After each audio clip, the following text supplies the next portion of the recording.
Why hello there everyone, and welcome to tonight's episode of Danes and Dragons. Episode 10. Episode 10 indeed. Wait, already? Yes, Yes. this is episode 10. The last one was 9. 9! Exactly. Let's just get right into it, shall we? I agree. So, let me just set... God damn it. Let me just set the mood, give me a second. Because apparently I did not do this ahead of time. Bad mood. So, last time we left off, the heroes returned to Drustvar after a long journey into the open wilds of the distant wilds. Having returned with the ward carver, a knife that can cut into wards, to open the way for Magnificent Matthias to find the missing magical items that our heroes were looking for. Seemingly having extra time on their hands, our heroes decided to take a side job in the hopes of making a little bit of coin. This brought them into contact with the adventuring guild, the Legion of Glory, within the Silver Lion. You took on a job to find a missing child, and this led you on a journey of, how should I describe it? A trip through Drustvar's streets, where you first met the father of the child, Zaz, a blacksmith in town. From there, met the headmistress of a school, and from there, continuing onward towards, how shall I describe it? A house of fine, a fine establishment of who sells. Let's just say that they sell sex. A whorehouse. Yeah, a house of pleasure, as I would say. Fucking whorehouse. Why sugarcoated? Yes, where one of you got a booty call, and And Yeah, one got that's thrown right. out. and one got thrown out, and you got information to go to the harbor. From there, you went to the Better. harbor, got more information from the harbor master, and found your way into a warehouse. Got thrown out by his own companion. Indeed. From there, you snuck your way inside the warehouse and found something. A group of cloaked men, and women for that matter, seemingly focusing on a black bead floating in the air. Victor, you snuck in yourself and saw this. You snuck back out and retrieved the others. As you all snuck inside, the person seemingly in control turned and called you all out. After which he said, "Kill them all." And that is where we will begin. Motherfuckers. Yes, motherfuckers. Why says you do this and this and this and this, and I would like you all to roll initiative. Mm. Yes. Roll it, I will. Roll a die, chat. I have chosen. Why can't I click on myself? Damn it! Oh no. Oh, that's why. Oh. Never mind. And I'm so very impressed that I've had my dice right next to me the entire day, but I hang them away from me like a couple of hours ago, and now that we start, I forgot to put them back. What the fuck? It's wonderful. Yeah, I know, right? It's you know me well enough. You know this was well planned, or something. Yeah. Part of the master plan of the mastermind. Yes, Master plan of confusion. it is definitely the master plan. Anyway, just see it without finding all of these things again. Right. Righto. Here we go. Let's just this guy as well. Are we playing with line of sight? We are. So, You mean dynamic lighting? No, I mean like boxes actually obscure vision. Yes. No, dynamic lighting. The boxes right in front of you are those. massive. It's a massive pile of boxes. Good. All right. So if you stand behind them, they don't know you're there. Exactly. necessarily. That's You're fine. Unless thinking they of have some these. magical means of seeing through it. Those boxes are not very tall. Attila, do you mean these? Yes. No, they Okay. do not obscure vision. This obscures your vision. Because there is a big pile of boxes. Cannot see obscures your vision. No, you cannot see what obscures your vision, but it is essentially just a massive pile of boxes. And last one. Boom, boom, boom. Let me just roll some initiatives. Like actual roll. Okay. Change it a little. Oh, they're cute. That also changes a few things. Damn it. Who are they? Well, what? Well, you said they were cute. Yeah, I also don't know what he was talking about. Okay. The enemies. Okay. Enemy's cute. And you have all rolled and put yourself into the initiative order. Lovely, lovely. Yes. There we You mean the 1/5 stripper Warlock? Yes. Yes. Okay. Anyway, so top of the round, Urak. You begin. Yes. I can't do that much, can I? I'm very far away. You are. Run! So I will go my 35 feet. Can I even throw javelin I that far? believe you can definitely throw the javelin It that is far. a But it is 60, right? isn't it 30? I also thought it was It's good. a 2060, isn't it? Ah. I think it's 30-60. Yeah, I think it's 30. Is it? It's no. I think it actually is 2060. I'll just check. Give me a second. It doesn't matter. I have to roll disadvantage either way. It's 30 120. Oh, 30 Okay. Throw that 120. So it is with disadvantage, but the range is 30 to 120. 17. Well, that's nice. 17 on the big guy or the guy. On the small guy. Okay. Well, that This hits. Oh, Yes. that one that hits. Do I add dueling to it? As it's a one weapon. No, One-handed? I will say dueling is only for melee. Okay. It is a 4. The lowest that I can do in damage. Aw. So he takes 4 points of damage as the javelin pierces into his shoulder.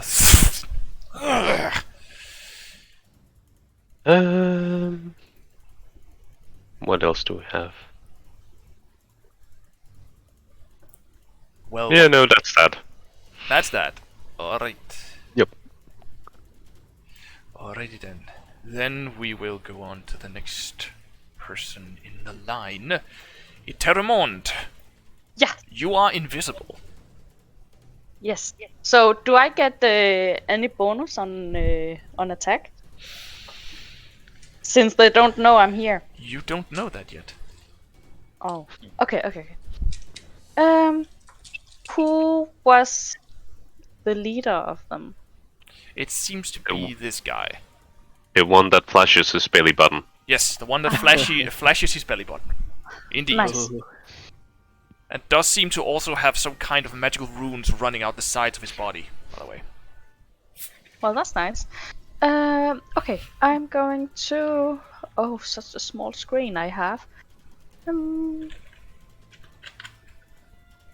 I'm going to go over here. Hmm? And then I will... then I will shoot my longbow at this guy. Do you have a longbow? Short bow. No, short bow. Sorry. I was thinking, where did you get that from? That's a new one. Ta-da! Here it is. Was that in your ass? On your object. that is why I'm so sour. Oh god. Well, roll Border on Patrol attack. is looking for you now. 12? 12 unfortunately does not hit. As you run forward, drawing your short bow and firing. Who did you shoot at, by the way? I shot at the leader. Okay, so you shoot, the arrow hits the box right next to him as he just barely manages to move. Fuck. Actually, no, never mind. You do hit him because he doesn't know you're there, so you have advantage. So you strike him. As he essentially... Ah! Where did that come from? Well, as Eterèmont's invisibility vanishes. And I'm like, surprise. As that is one of the things with invisibility. As soon as you cast a spell or attack, the invisibility goes away. And the spell is gone. But you did manage to do a sizable 9 points of damage to him. As he clutches his stomach, going, "Ugh." Right in the belly button. Hello. Well, hello there. Hello there. Can I go back behind the boxes like this? Yeah, sure. They are barrels, but fair enough. Doesn't matter. Oh, Same, but different. yes indeed. Yeah. They are containers. They are indeed. Just cylinders instead of boxes. Yes. Is there anything you want to do in Eterèmont?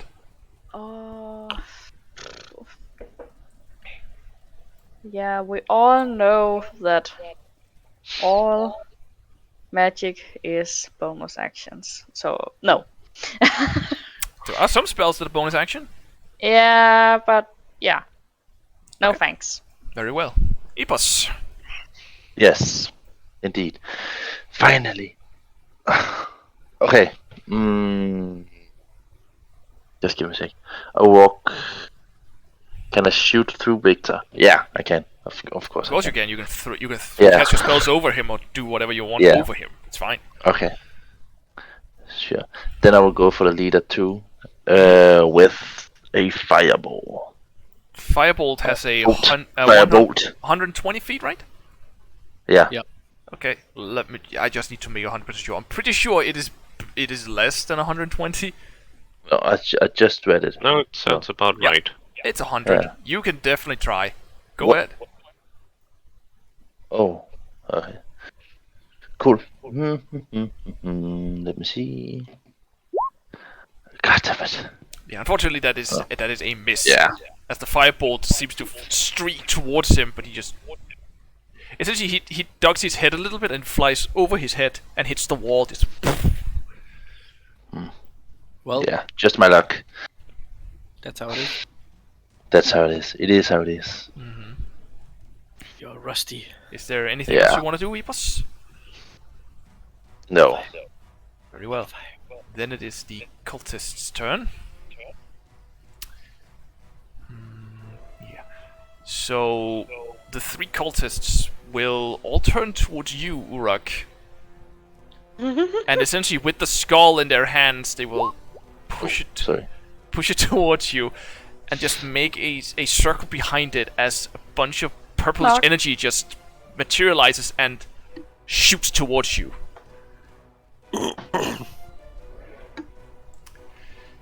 So how much is it? I probably should have done that bonus action last time. You should. I assume a 19 hits you. It Wow. does. Second is a 22. What? Third is a 16. The last one doesn't hit. So you take 3 and... Okay, you take 12 points of force damage Ow. as two eldritch blasts strikes you, Alright. and that is the cultist's turn. Then it is the leader.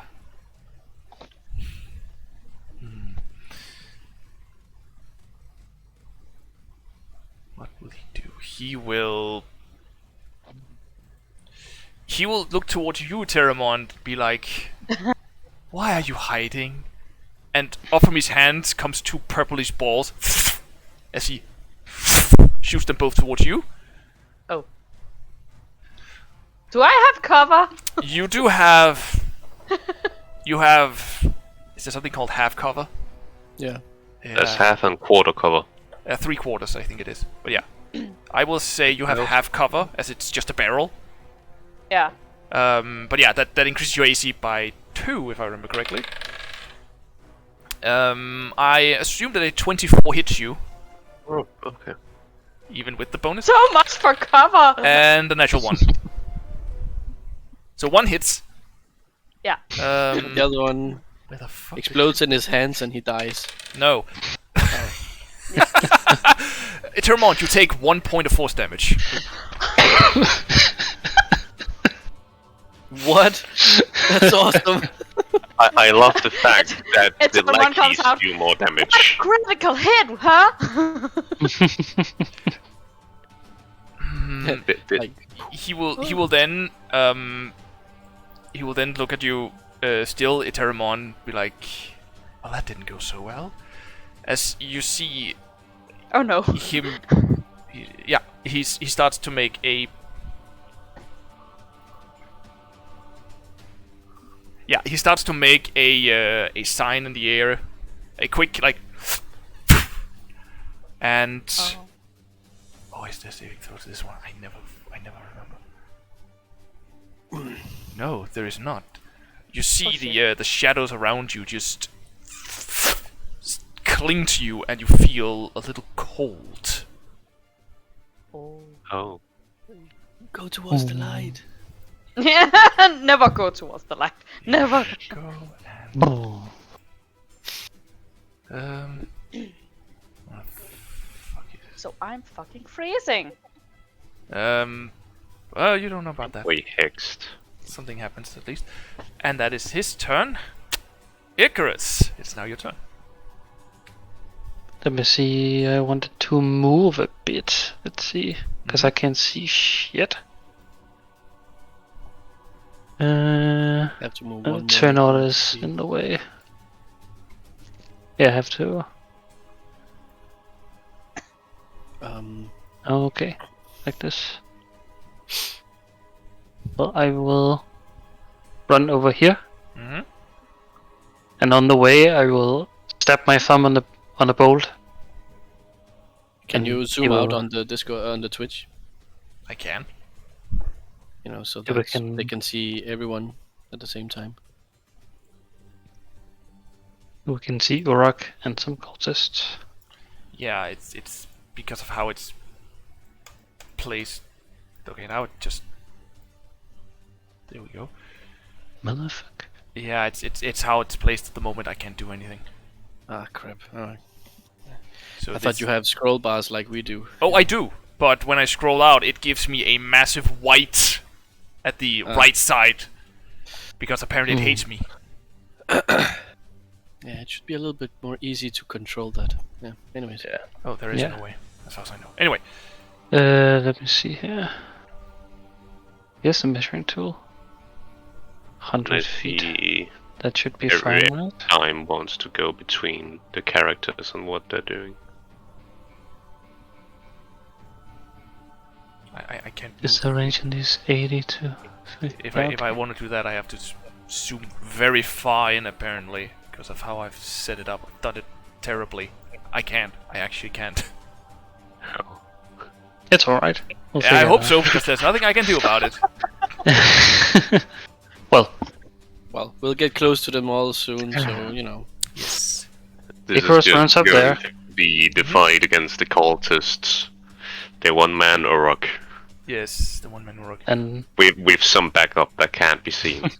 Exactly. All the ranged ones behind you. Secret backup. Yes.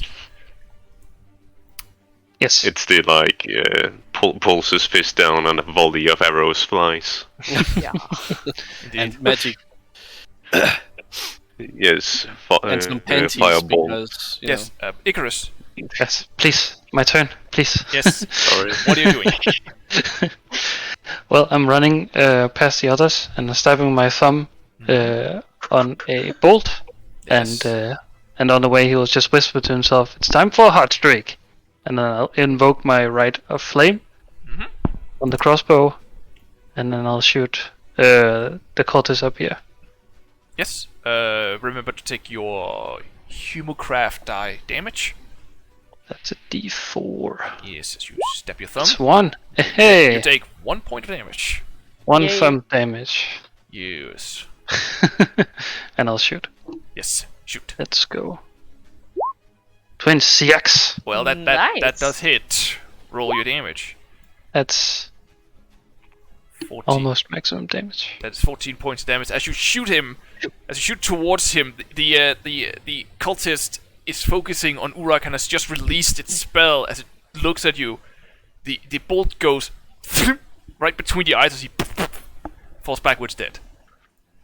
Ooh. Oh shit. Oh shit! Nice. God damn it! God damn it!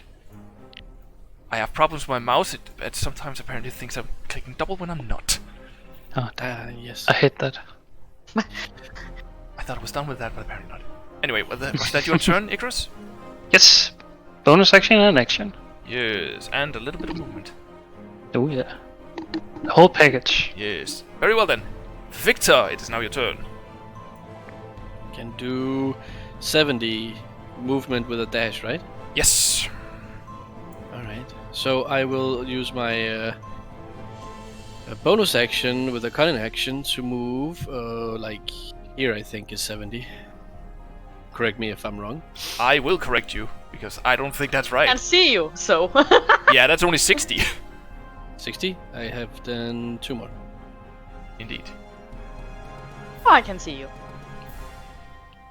Oh, I guess you could. And Well, from you, here yeah, I you cannot... you can actually move another 5 feet if you want to. 5? So since I use my bonus action to dash, am I then able to use my action to dash even further? Yes, you are. Right, so that's another 35. Someone please measure that out for me. Wait, no. That depends on where you want to go. If you want to go Yes. directly ahead. Around here. Yes. So there. Okay, from Speedy where Gonzalez. from where I'm standing right now, is there any vision Yes. available? Yes. They can also So they can also clearly see you. Unless I lie down. I will also just tell you that you do run and look up over the boxes, and you see a some kind of warrior running down the stairs, Oh, holding a glaive-like weapon. It seems like he has some kind of armor underneath a long jacket and some pauldrons with spikes on him. The stairs? Down from the stairs. Well, we didn't see the stairs until now, so yeah, that's No. a surprise. I still cannot see the stairs. The stairs are I, there. I will just Scout. put them into the It initiative is order. up here. Yes, I'll just put them into the initiative order. Real quick. Then I will crouch down here so that they don't have direct line of sight to me. I can't hide because I already used my bonus action, but I can crouch down. You know. I will allow you as a free action to put yourself on the ground. Yes. Well, that's my turn because I apparently can't do much from here. It does also mean you are now prone. Mind you, you have thrown yourself on the ground to essentially be not invisible but impossible to see. But yeah, they have to get close to kill me. Well, they can still try to shoot you, but you have full cover, so they won't hit you unless they get close to you, as you say. Indeed. Nevertheless, Good. It's my turn. that is your turn. Very well. Then it is. By the way, wait. Is it possible for me to use my telepathy on this turn? I don't think it's an action or anything. Isn't that just you speaking? To give me, could you link it? I just need to read it to be sure. Telepathy. Boom.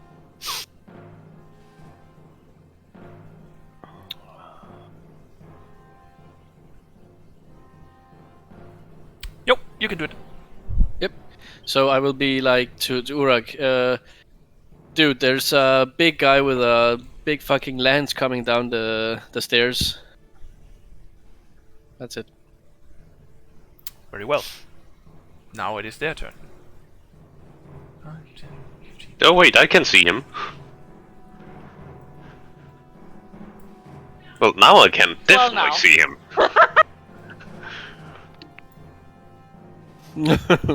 Oh shit.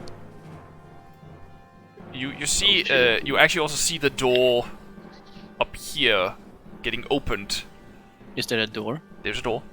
Yeah, I'm also like, is that door? As another one runs out of the door. No! What is this? This is heresy. What is this, an ambush? And you see both of them essentially just hold up their glaives and like hold it in like a ready position of some kind. And that's their turn. Urak, it's now your turn. They can make that. Please. Wait, how much speed do I have? Not that much, if I wanted. I don't want to take 2 hits. Oh, really? Yes. So,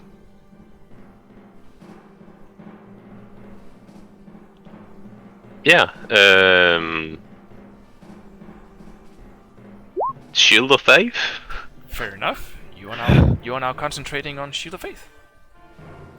Indeed I am. On top of that, I would like to, everything's not going well, okay. There we go. You would probably...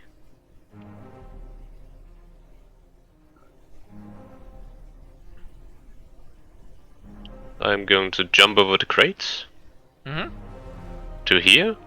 Yes. And I'm gonna lay on hands myself. Very well. For 15 points. Very well. You may pump yourself with 15 hit points.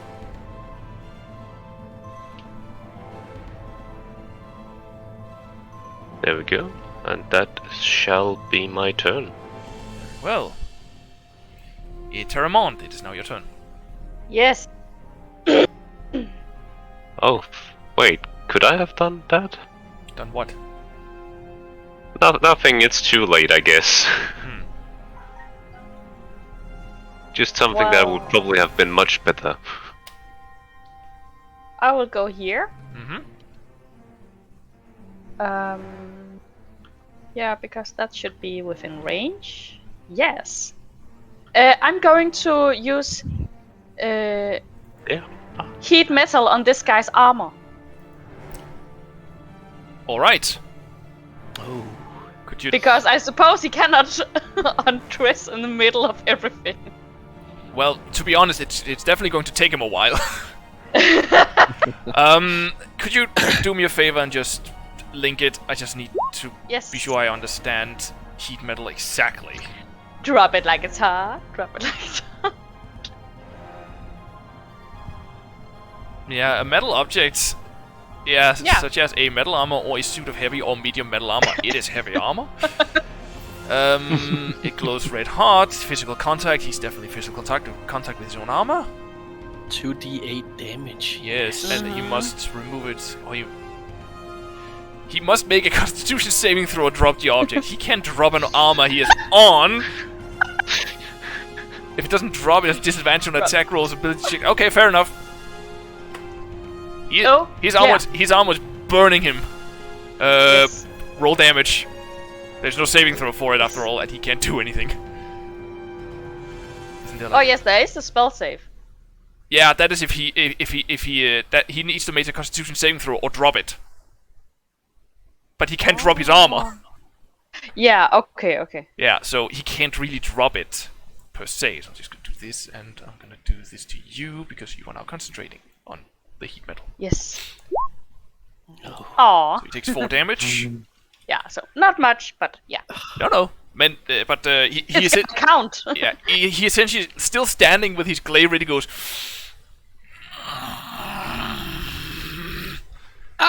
As You can all of hear you, the mental scream. as you essentially see his this chainmail armor that he's wearing just starting to go from purple to like yeah. What is the color change of that? I guess dark purple. Yeah, it becomes a little Red and hot. Yeah, That is it now a color. becomes a little redder and a lot hotter, and he starts definitely to sweat. Yeah. But yeah, Well, I do have that effect on people. yes you do. That was your action. Yeah. And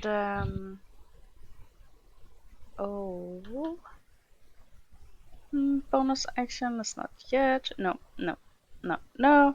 Okay, so I will give Epos a bardic inspiration. Okay. Ooh, thank you Yeah. indeed. What do you say to Epos to inspire him? You go, girl. I tell him to I tell him to rise the temperature.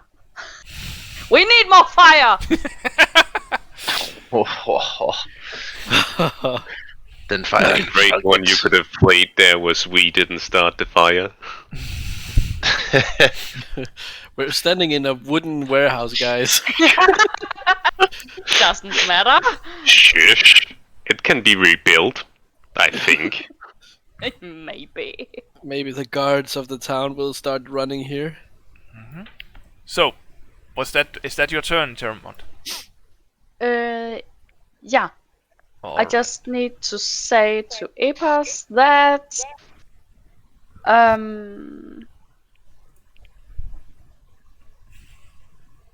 you can also add my bardic inspiration die to weapon damage. I'm just gonna link it here.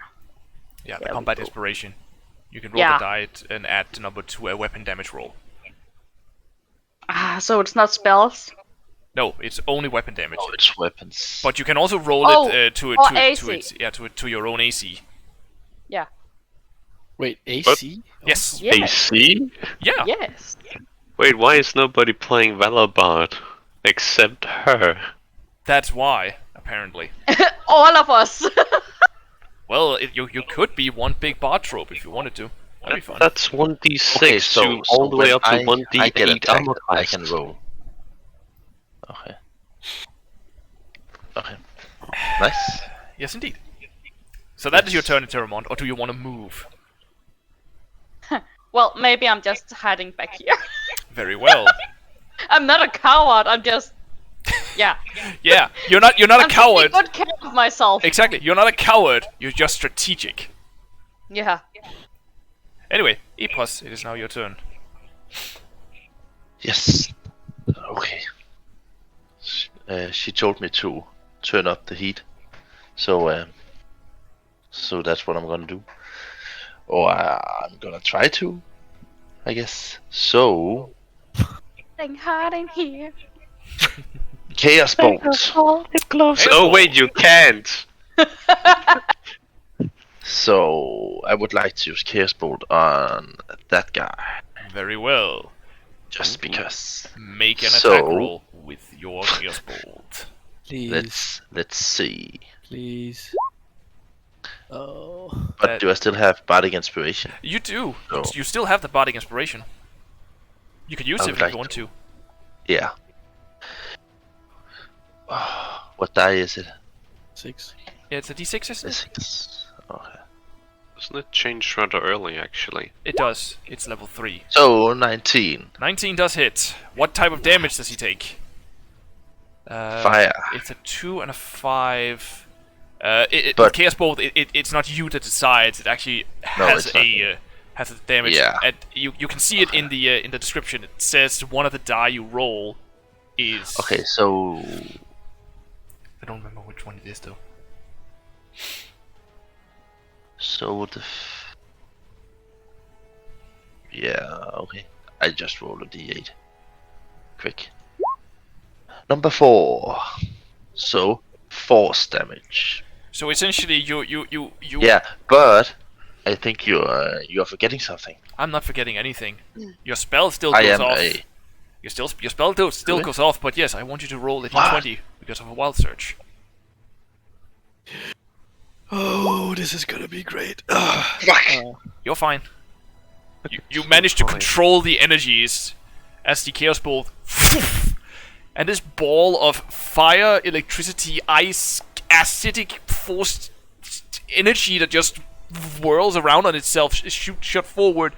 It starts to slightly coalesce, the fire goes out, the ice melts, and it becomes just this big ball of, well, reddish energy that just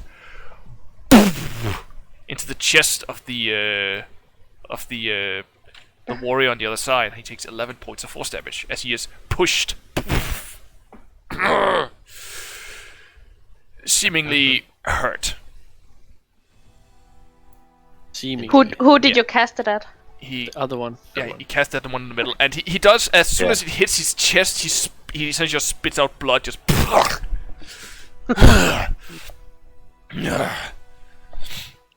Is that your turn, Epos?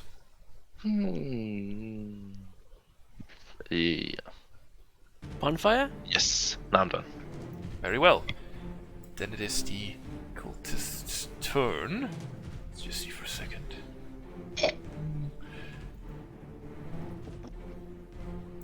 They will step forward, both of them, get a little closer, and will take. One will extend its hand towards you, Epos, and the other one towards you, Icarus, as two Elder's Blasts is shot towards either of you. Yes. So I first- wonder what class they are. First you, Epos. Yeah. What could they possibly? I assume a 23 hits you. Just barely. You take 10 points of force damage. Ouch. And Icarus, 12 doesn't hit you, does it? Too low. Yeah, so the Eldritch Blast towards you just Too flies slow. over you and essentially dissipates behind you before it hits the wall.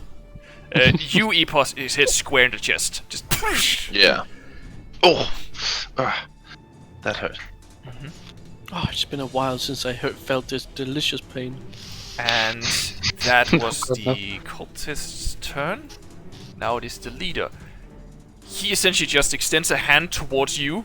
You three down he essentially focuses on you, Epos, and just goes, "Let's see how you handle a little bit of my master's realm." As he essentially makes some hand motions and almost like grips the air and opens it as a hole opens around all three of you, just and you see nothing. Me? No, Epos, Icarus, and Eterèmont, you see nothing. Dark. Oh. See if I can do this. Darkness. No. This is not Oh, I darkness. would have suspected. I hope I remember it correctly. Let me do this. Believe this should fit somewhat the size of the spell.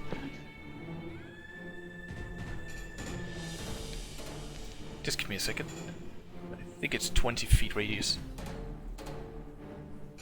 Isn't that 20? Well, 20-foot 20 radius. radius? Yeah, 20-foot radius sphere. You don't see anything. Everything is pitch blackness, and all you really hear is dark whispers and slurping. Oh no. isn't that 10? And sweating. Slurping like tongues that go everywhere around you. Ew, that's disgusting. Oh, Yeah. Thing I'm not you. Rasmus, Yes. isn't that 10? No, it's 20. You said radius, right? Yeah, a 20-foot radius sphere. That's actually right. It's bigger than that. Yeah. That's a 10. Well, depending on how you rule it, if it's like from the corner of something or from the middle of a square. It's weird. It is, but yeah, it's about this big. And a little bit behind it as well. It's a 20-foot radius sphere that essentially envelops all of you, and all you hear is darkness. And all you see is darkness. You and hear all is darkness. Yeah, Oh my god, I all you hear is darkness. All you hear is essentially incessant whispers that the whispers doesn't make any sense to you, and you hear slurping. Oh my god, I can hear the edge. Slurping is so distinct. Yes, I believe so. Yeah, anyone within 30 feet of the edge can hear the slurping. So yeah, Urak, you can hear the slurping. And Is that blasphemy? As long as they don't start moaning. oh, they do at some point. Oh. Let me just see. Yep, that is all. Oh, black tentacles. That is all. That is all. It doesn't do anything. That all? Yet. Next turn, insanity. You're dead. But yeah, that is the speaker's turn. Icarus, before you do anything, just need to be sure about this. What's your swim speed? Yeah, what's your swim speed? No. Your swim speed is half your Icarus, how movement far speed. can you fly? You take 9 points of cold damage. Yes. As not only can you see nothing, all you feel is coldness. It's cold, it's dark, and it's hard to move. I will try to go the way I came from. It has to be said, it is difficult terrain Yeah. as well, just so you know. Yeah, I know. I know the spell. That's good. I know you know the spell. That's 10 and 20. Am I out? I will say at this point you're getting so far out that it no longer affects you. Okay. Then 5, 10. Yeah, you have I will you have 30 feet of movement. dash. I think I will dash. Okay. I have 25. That's Very well. true. Yeah, you have But I will 25. dash. That's fair. So 20, 25, 30, 35, 40, 50. There we go. Yes, That's what I can do, I think. it is. And that is your turn? Yep. That is my turn, yes. Very well. Victor, it's now your turn. Just making certain here. Do I need to spend movement points to Yes. get up? Half your movement to get up. Half. Alright, so I can only move very slightly. Okay, I will use the half movement to get up. Yes. And in this turn, I will fire my... what's it called? Just a sec, let me just... Okay, well, I'll fire my Eldritch Blast at this one. Why can't I mark? God damn it. You have to hold down. Yeah. There it click and is. hold. That That guy? Very well. Yes. Make an attack roll with your Eldritch Blast. Yes. Excellent. Eldritch. Boom. Well, you Why hit. does it automatically do the damage? It does. Oh yeah. But it's And- still a mediocre roll. But you hit him with the Eldritch Blast. Good. And then I will use the rest of my movement to go here and then hide as a bonus action. Very well. Make a stealth roll. Whoa. Okay, that sucks. Wait, Yeah, that was a little sad. Urak can still see you. Yes. Yeah, Urak can still see you. Everyone can see you. I Unfortunately. think my grandma in her grave can see me. Very likely. Anyway, that is your turn, Victor. Unfortunately, yes. Very well. Then it is these guys' turn. They will move forward. 5, 10, 15, 20, 25, 30. Ah, come on. Boopty. Shit. And 5, 10, 15, 20, 25, 30. And he will strike. He will make 2 swipes at you, Urak, with his glaive. Oh, Reach. fuck right. It does reach. Reach. Yeah. So, well, that's a natural 20. Halo reach. That was a natural 20 for the first strike. Excuse me, what? A natural 20. Which gives it a total of 25. I'm not kidding. This is gonna go. Yeah. You take, oh boy, 20 points of slashing damage. 20. What? So you just took 40 points of damage? No, he takes 20 points of damage. Done. It is with the crit. Oh, jeez. And you must make a Constitution saving throw to see if you can hold your spell. Yes. I shall. I can't. No, Aw. unfortunately, it is gone. Second attack is a 15. That doesn't hit. No. So the first slash goes deep. It goes very deep as you essentially strain your muscles to push it out again from your shoulder. And as it comes with the other blow, you just, with your shield, just go. You must also make a wisdom saving throw, by the way. I forgot that part. Yep. I believe I know what this is for. 8. Oh my god. As soon as the first strike hits, you stare at this half-orc man, and your vision just goes. You get what's called corridor sight. You sense your sight essentially goes, and all you see is just him, and all you can think about is his face must be obliterated. That is all. Yep. And this guy up here will 5, 10, 15, 20. He will just dash to get to here. And that is his turn. Urak, it's now your turn. Yep, I will walk to 5 feet towards him. And I shall swing my flail. My Angie flail, because I'm Angie. Yes. I don't think 12 hits. It does not. Nope.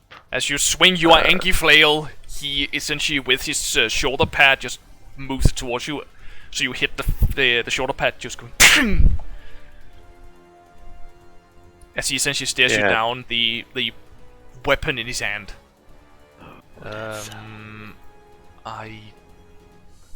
Give me a second, I just need to look something up. I just need to be 100% sure about a thing real quick. Okay. It's about something... But is that all you want to do, Urak? Yes, I don't think I can do anything more. Or can I? I don't know, can you? I don't know your abilities, you do.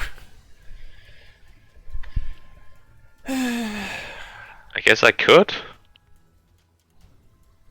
But I'm not gonna. Well, might as well do something. You're gonna die. But yeah. No, he's going to die. Well, yeah. Someone is going to die, that's for damn sure. Anyway, that is your turn, Urak. Yep, that's my turn. Very well. Eterèmont. You take 8 points of cold damage. And you also hear this slurping and you feel the cold around you. Yeah. And you also feel... Well, yeah, you also feel essentially this oppressive force that seems to hold you in place. Yeah. Fuck, I'm going to hate myself for this because, yeah, it's the only way out of the darkness I know. Okay, so I take my big scarf and curl it more around me, and then I use the barrels to feel my way forward, which means 10, 20. Fuck. Yeah, you peer your head out and see this relatively large man holding a glaive and looks directly at you as you poke your head out of this darkness. Yeah, I take all 30. That is 25. You get to the edge at 20, and then you use the last 5 to just get completely out of the shadows. Yay! That's so far away. No, so that's my movement, and then I use my bonus action to give him. Oh, I need to make Constitution save. You do. Oh, that's disgusting. Make a Constitution saving throw. That is actually correct. What? My modifier is 0. You're fine. You keep hold of your spell. I just don't remember which one it is, but you keep hold of it. It's heat metal. So I use my bonus action now to make more damage to him, since he's still wearing his armor. Oh yeah. Roll the damage. Yeah.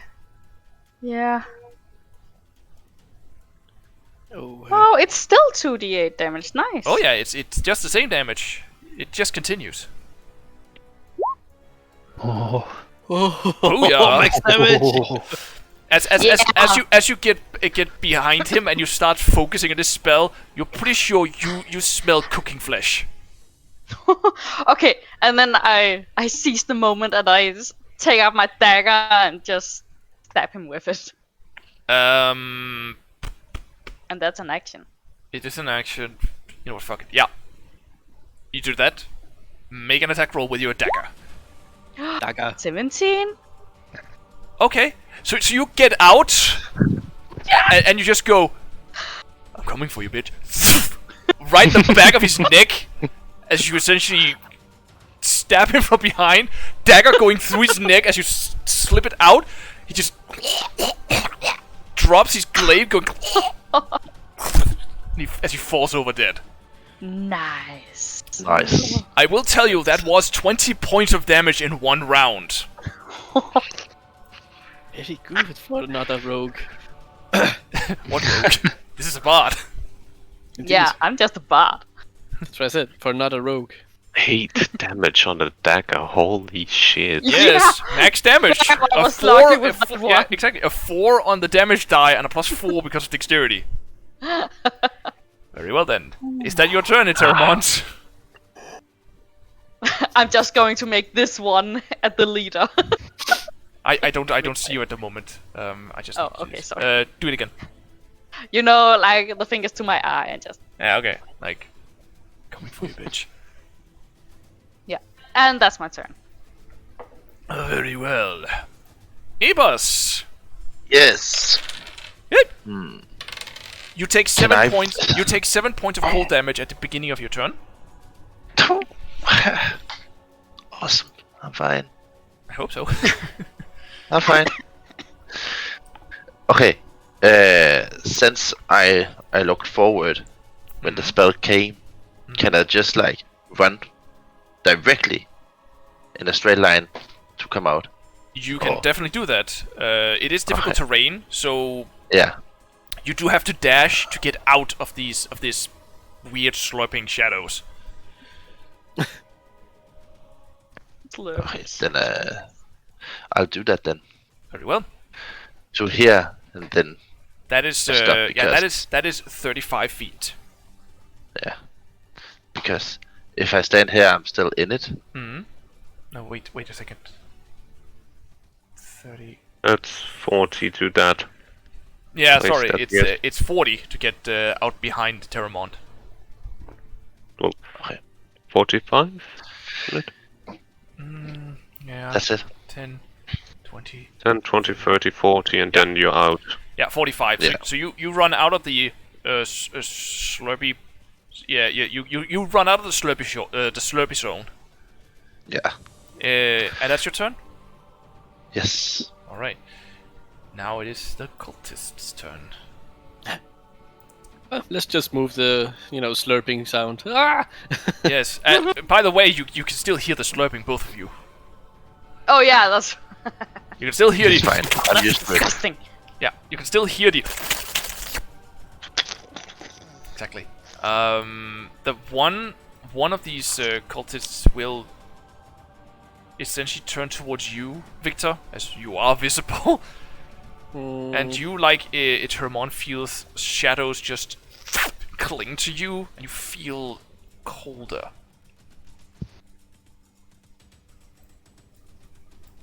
Okay, no Constitution saving throw. Or There is no anything? saving throws in this one. And the other one will do the same to you, Urak.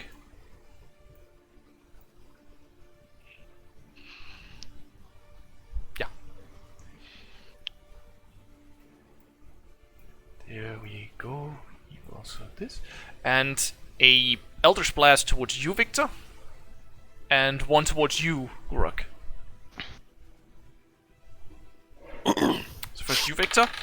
That is a 13 to hit. That actually misses. Yes. And you, Urak, is an 18. That hits. So you take 13 points of force. 8 points of force damage and 5 points of necrotic damage, for a total of 13. Okay. Probably someone needs to help him up soon. Nah, he's good. He's fine. Fine. And that is your turn. That is their turn. Then it is the leader. Let's see here. He will. Ring of Chaos Bolt. Don't give me ideas. Yes, don't give him any ideas. Howard kill. He will look at you, Eterèmont, and just say, "There you are." To Eldritch Blast. Shit. So that is a 17 to hit. Very well. So you take 13 points of damage, 10 force, and 3 necrotic. I'm down. You're down. I'm down. I got you. Eterèmont, Got you, my man. Eterèmont falls to the ground. Uh-oh. As the other bolt still flying towards you. Oh. He does make the attack with disadvantage because you are on the ground now. Yeah, he misses. Yeah, he does. That was 9. 9! So the other Eldritch Blast just flies over you and hits the barrel, which splinters as water just. So now you drown. No, Expertly the dodged. water is not that high that he can drown. Damn it. But yeah, Drowning for a few seconds. but At least I don't hear the slurping anymore. oh, I'm sorry. No, what? Fuck. What did I say you took in force damage? 3? Did I say? That can't be right. You took 13 That's full r- damage. Yeah. So how much did you take in force damage? I don't remember. Was it 10? Yeah, don't remember. That must because have been it 10. was clean necrotic. You take 10 points of damage in total. So I have 2 HP left. Yes, and Yes. the Eldritch Blast still misses you because he was a 9 for the first roll. So you're not down on the ground. You're still up. Because I forgot that that Hex is a concentration spell, and so is the other spell he just cast. Ah, so he couldn't. So you couldn't take the necrotic damage from the Hex. But yeah, that was his turn.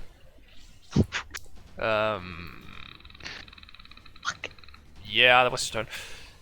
So that leads us to Icarus. Alrighty. Let's see. I'll move here. Now I can see things. Great. Can I shoot over these boxes? You can. They're not tall. Alright. You do have to like tip it toe a little bit to like get your crossbow over. I'll tippy toe and aim my crossbow around. Yes. who do you aim for? There are 4 people. in the room. Firstly, I will use my bonus action to cast a blood curse on this fella over here. Very That well. sounds nice. It is the blood curse of bloated agony. It is, and I think, yes, I would like to amplify it. Very well. Seriously, bloated agony sounds like you really need to Bloated fuck. agony. Oh yeah, he essentially what happens is that his entire body starts to bloat up. Like It's a terrible feeling. It's like his armor is almost too small for him now. It's like. So he has disadvantage on strength and dexterity ability checks, and he takes 1d8 necrotic damage if he makes more than one melee or range attack during his turn. And there's no saving throw, right? There is not. He can make a Constitution saving throw. Yeah, at the end of his turn, right? Question you make a Constitution on a successful questions. Yeah, it lasts for a minute when I amplify it. Yes, and he only. Otherwise, it would. Yeah, and he only makes a saving throw at the end of his turn, not when you cast it, right? Yeah. Good. So he is bloated. Yes, and I take 3 damage for amplifying it. Okay, so he also takes the damage immediately. No, I take 3 damage for amplifying it. Okay, very well. Yes, you take And 3 points of damage, yes. And you may make your I explosion. will shoot the leader. Very well. Make your attack.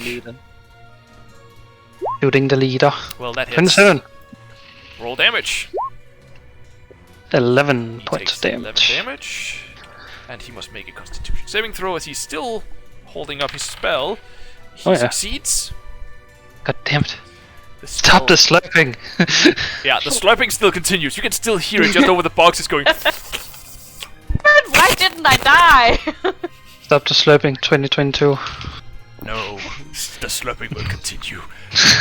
Anyway, is that your turn, Icarus? Yeah, that's my turn. I will say, if you want to move a little more forward, you can slip between the boxes. Yeah, I think I'm good here. Very well. Do I have cover at this? I will say you have 3/4 cover because you are a tiny person. Alright, I can't see if there's any enemies on my map, so I'll just go with this. Very well.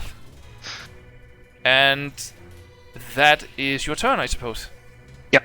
Very well, Victor. Time to this curse I am that he put on me doesn't impair my movement, does it? You don't know. You haven't done anything, so you don't know. Yeah, I'm starting to move. And Do you I move feel fine. any difference? Nope. Okay. You move fine. So I move. That's 20 until here. So I do the stabby stab with my rapier. You may. Here you go. That is unfortunately a miss. Oh. As you run up with your rapier and stab, he essentially just turns and with his hand just parries it. He must take Aw. damage from that. That's no fun. No, he Anyway. hits the side of your blade. Remember, a rapier is a stabby weapon. There is no edge on the sides. You can't slice with it. So it doesn't hurt for him just going ting. Okay. Anyway, so I use my offhand with a dagger. Yes. Oh, that new dagger though. Well, that's a hit. Take And 6 damage. yeah, and you may apply sneak attack. Oh yeah. So roll True. the. Is it 2 or 3d6? I think it's 2. Yeah, so he takes another 7, so that's 13 points of damage. Very nice. And then, because I am cunning action, I can. No, wait, no, the swashbuckler thingy. I can just do. Yes, you can just move away. I will just make a Uh. Constitution saving throw for him. Actually, I might actually move a little bit further away. These bonuses again. Okay. The slurping dimension seems to close and disappear behind you. No more slurping. No more slurping. It is now silent except for the people dying and battle. Ah, that's fine. I Yeah. actually like that sound. We're That's used fine. to that. Yeah, we're used to that sound. Yes. Fine. I will also say Icarus and Eterèmont and Epos, you hear something scattering up against the roof away from you. Just Oh no. there's something On moving. the roof? There's something up in the roof that runs away. Oh shit. On the roof or On the roof, like up in the rafters. no? That's Oh, disconcerting. there Hey. is a second floor. There is a second floor, but this seemed to come from the roof itself, as if it's crawling. It's not so much there is a okay. How should I put it? The only place where there actually is a roof, if you will, is over here. There is like a wall that goes... there's essentially a wall that goes around here. Around this area. There's a very big problem with you going here, and there's the dynamic lighting. Fine. At the top of the map in the middle, there is like a wall. I just thought it was me, like, what? I can't see anything. That's fine. The that dark place we can't see. Yeah, okay. the dark place No, you can't see. that's like one of the problems with dynamic lighting. Yeah, that up there is essentially is a second floor. The rest is open. You estimate that upstairs there is like maybe offices or something like that for the whoever took care of this warehouse.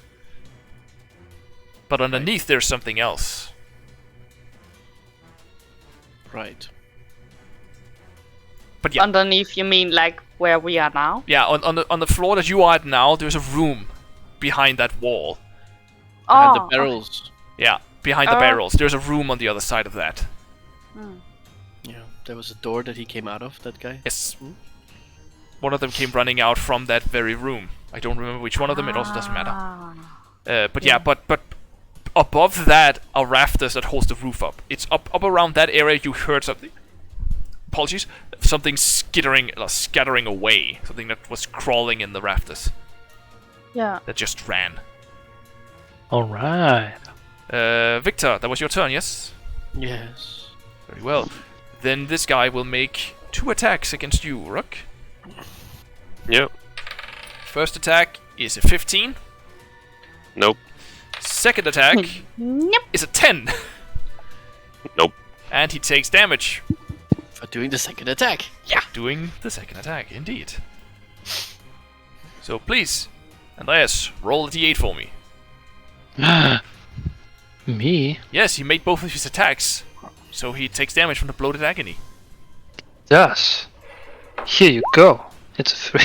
It's a 3. He takes 3 necrotic damage. Yeah, he takes 3 necrotic damage as you essentially see almost like a vein in his neck seems to pop as his neck starts to become a little darker. And he can make a Constitution saving throw. I will assume that succeeds. That is a total of 19. Yeah. Yeah, so the bloated agony is gone, so his body starts to become normal again. Oh my god, the biggest fart ever. Okay. That's exactly what happens. He goes like...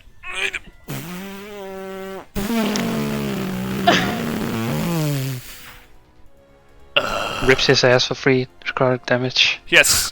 Must be bad. It smells horrible. Urak, make a Constitution saving throw. It smells awful. It's your turn, Urak. I don't save, I die. You take... A million damage. Actually, not bad. No, it's your turn, Urak. Okay. Here we go. Angie Flail once more, and I shall Guiding Strike. Very well. That's plus 10, right?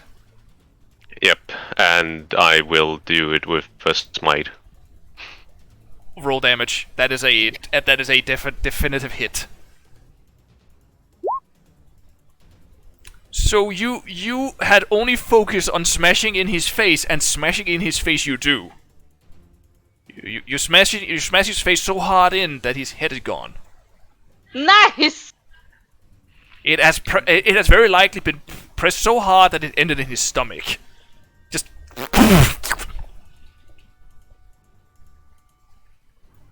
Well then. I will assume that I snap out of my You snap out of it now. my Tunnel vision. tunnel vision. Yeah. Yeah, your angry state. Yes, my Anki state. Indeed. Eek. Yes, and I shall. Dump on him. Teabag. shake a shit on his face.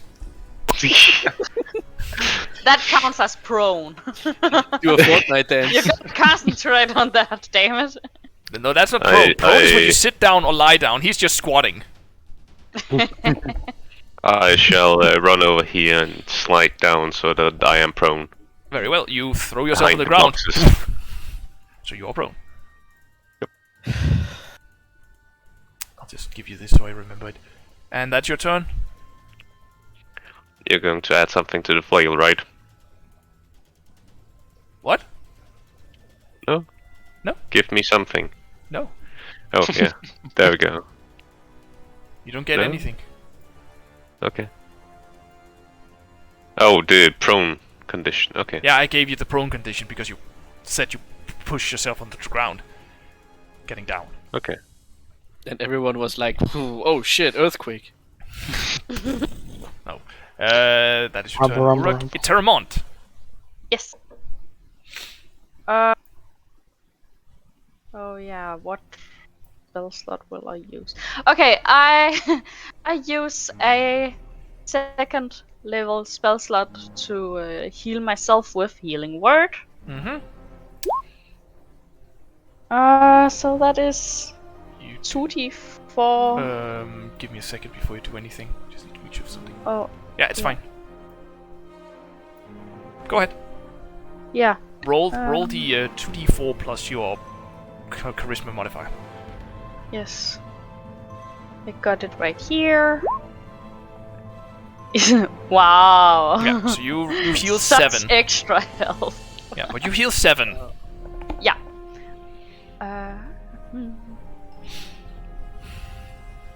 There we go.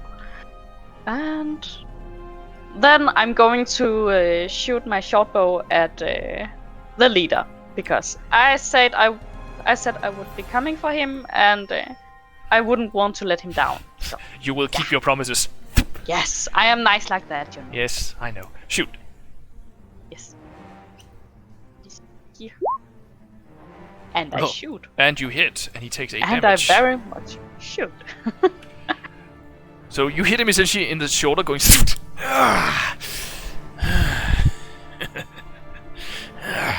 And he looks visibly hurt.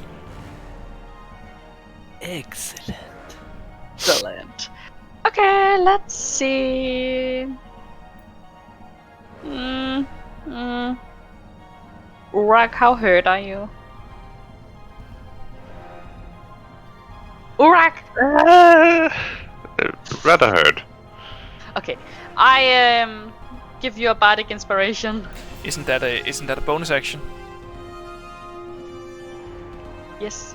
You just used I your just- bonus action to Oh cast healing yeah, word on I yourself. healed myself. Yeah, so yeah, that's Power of friendship.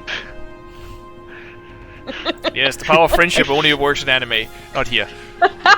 Oh, This time at least. I will defeat you with the power of friendship and this gun I found. Why do I feel like I've seen that meme somewhere?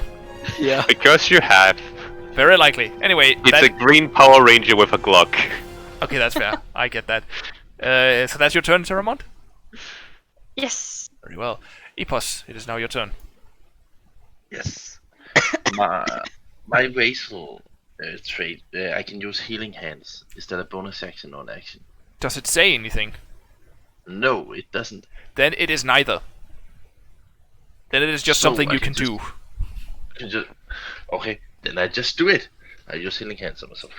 Yes. Yeah. And it's your level plus your charisma Yeah, so modifier? How much is it? I think it's just my. Or is it just a level? I never remember. Yeah, I think it's just my level. Okay. Yeah, So you heal 4. equal to my level. Yes. Okay. A little bit of healing. Mm-hmm. Then I'm going to cast Chromatic Orb, perhaps. Mm-hmm. I will try on the On the boss big guy. Very well. Yes. Roll. That is And I unfortunately a will- miss, and I would like you to make it roll a d20. Yes. 7. So that's a success. That is, yeah. How high did we put it? I would probably say that's actually a failure. Yeah.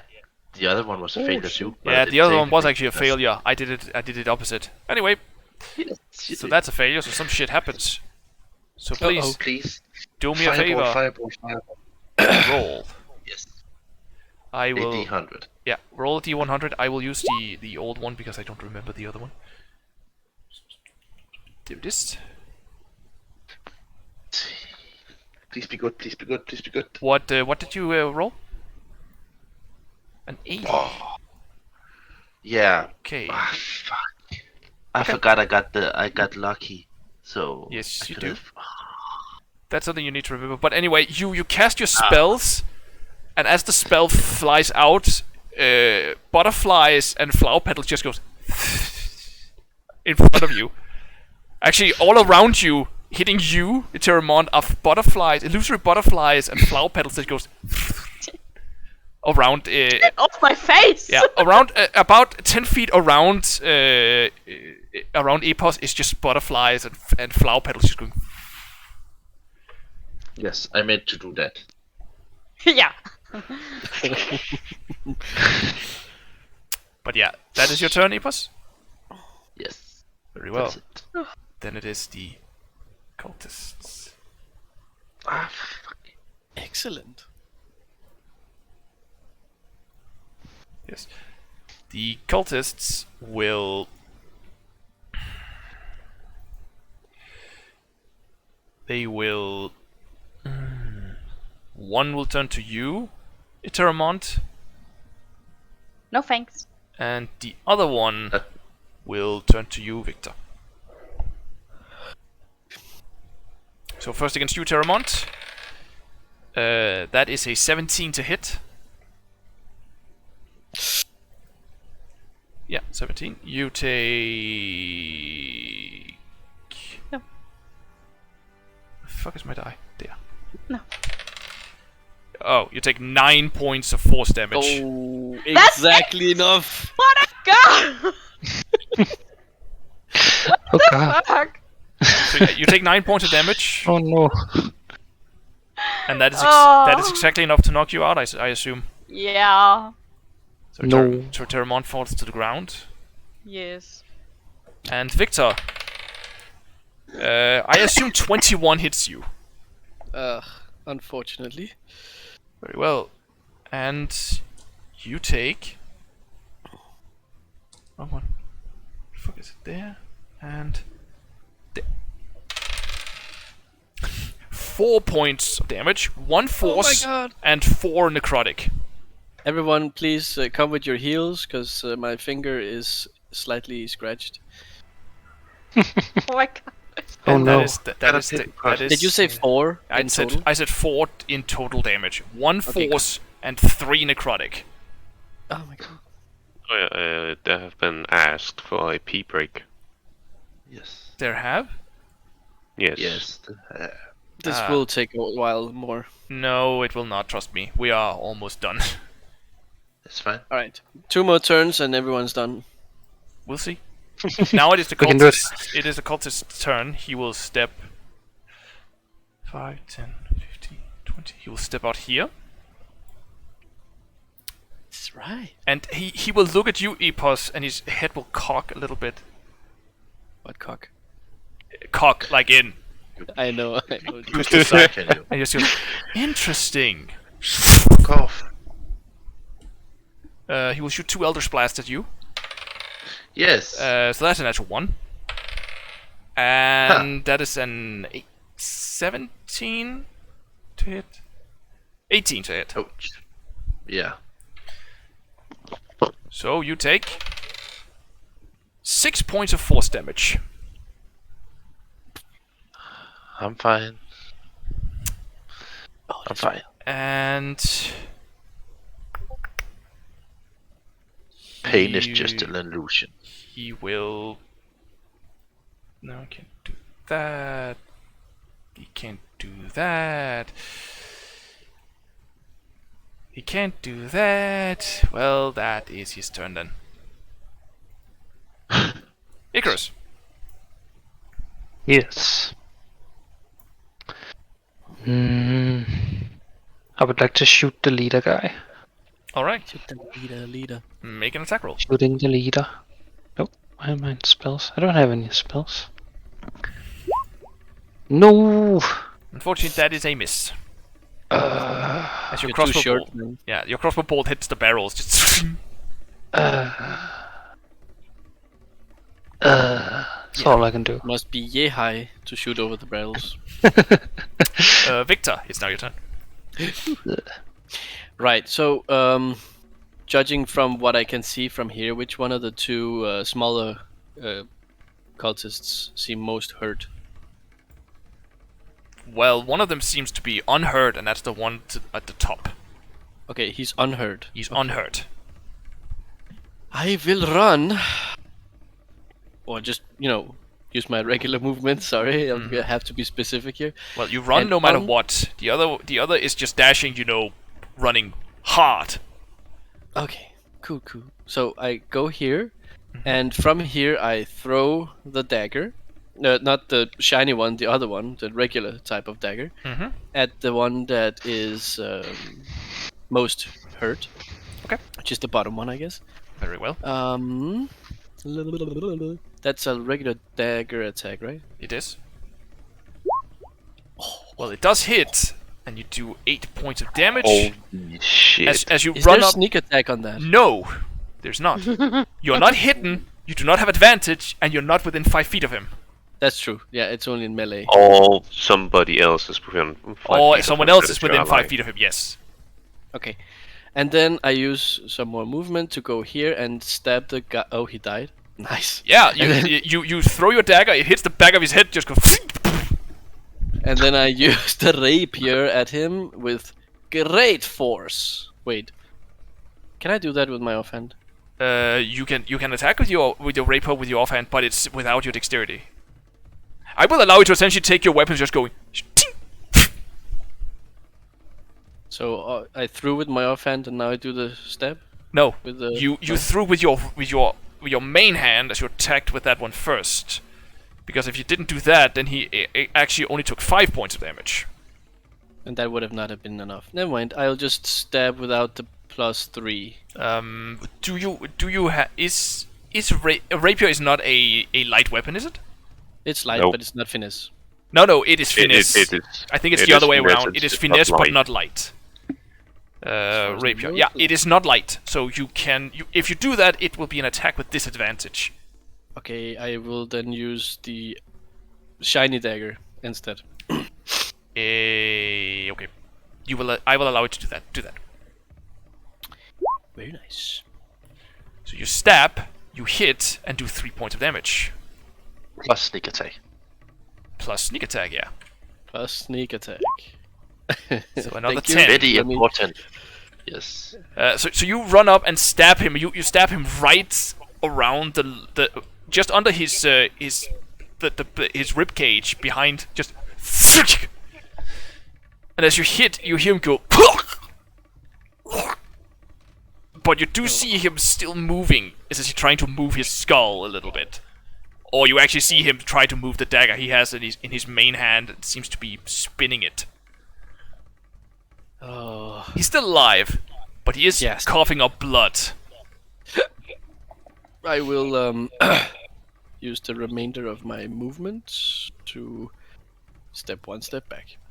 Okay. I will say, just so you know, there is the black bead they were focusing on is right here. Oh. I just don't. I can't put it in. So just so you know, it is right here. And you don't know what will happen if you get close to it. You don't know what it is. Oh shit. If I don't feel any different right now, I will just stand here without necessarily. If you stand there, I will tell you if something happens or not. If you do not go there, I won't tell you anything. You must make a choice. Do you get closer to this weird black bead, or do you not? All right, I'll just stand there. Okay. Make a strength saving throw, Oh shit, that's the worst of them all. as it seems to pull you in. Oh crap. That's a failure. He's gone, man. Nice knowing you, my man. Yeah, I tried it. My dude. Why, dude? Take 7, 12, 18. Oh. You take 18 points of necrotic damage as you feel your blood being sucked out of your shoulder. Essentially out from your skin, out through your clothes, and into this black bead. 18. 18. Oh, Victor got a boo boo. Victor got a big boo-boo. Yes. That was rather Victor's painful. dead. So we're two-tread now? So I think I should have one more 5 feet thing to move, so I will just move up a little bit. Very well. Away from the pain. Very well. I Pain will allow that. Very nice. But that was your turn, Victor. Yes, I am. Very well. The executioners are dead. Urak, it is now your turn.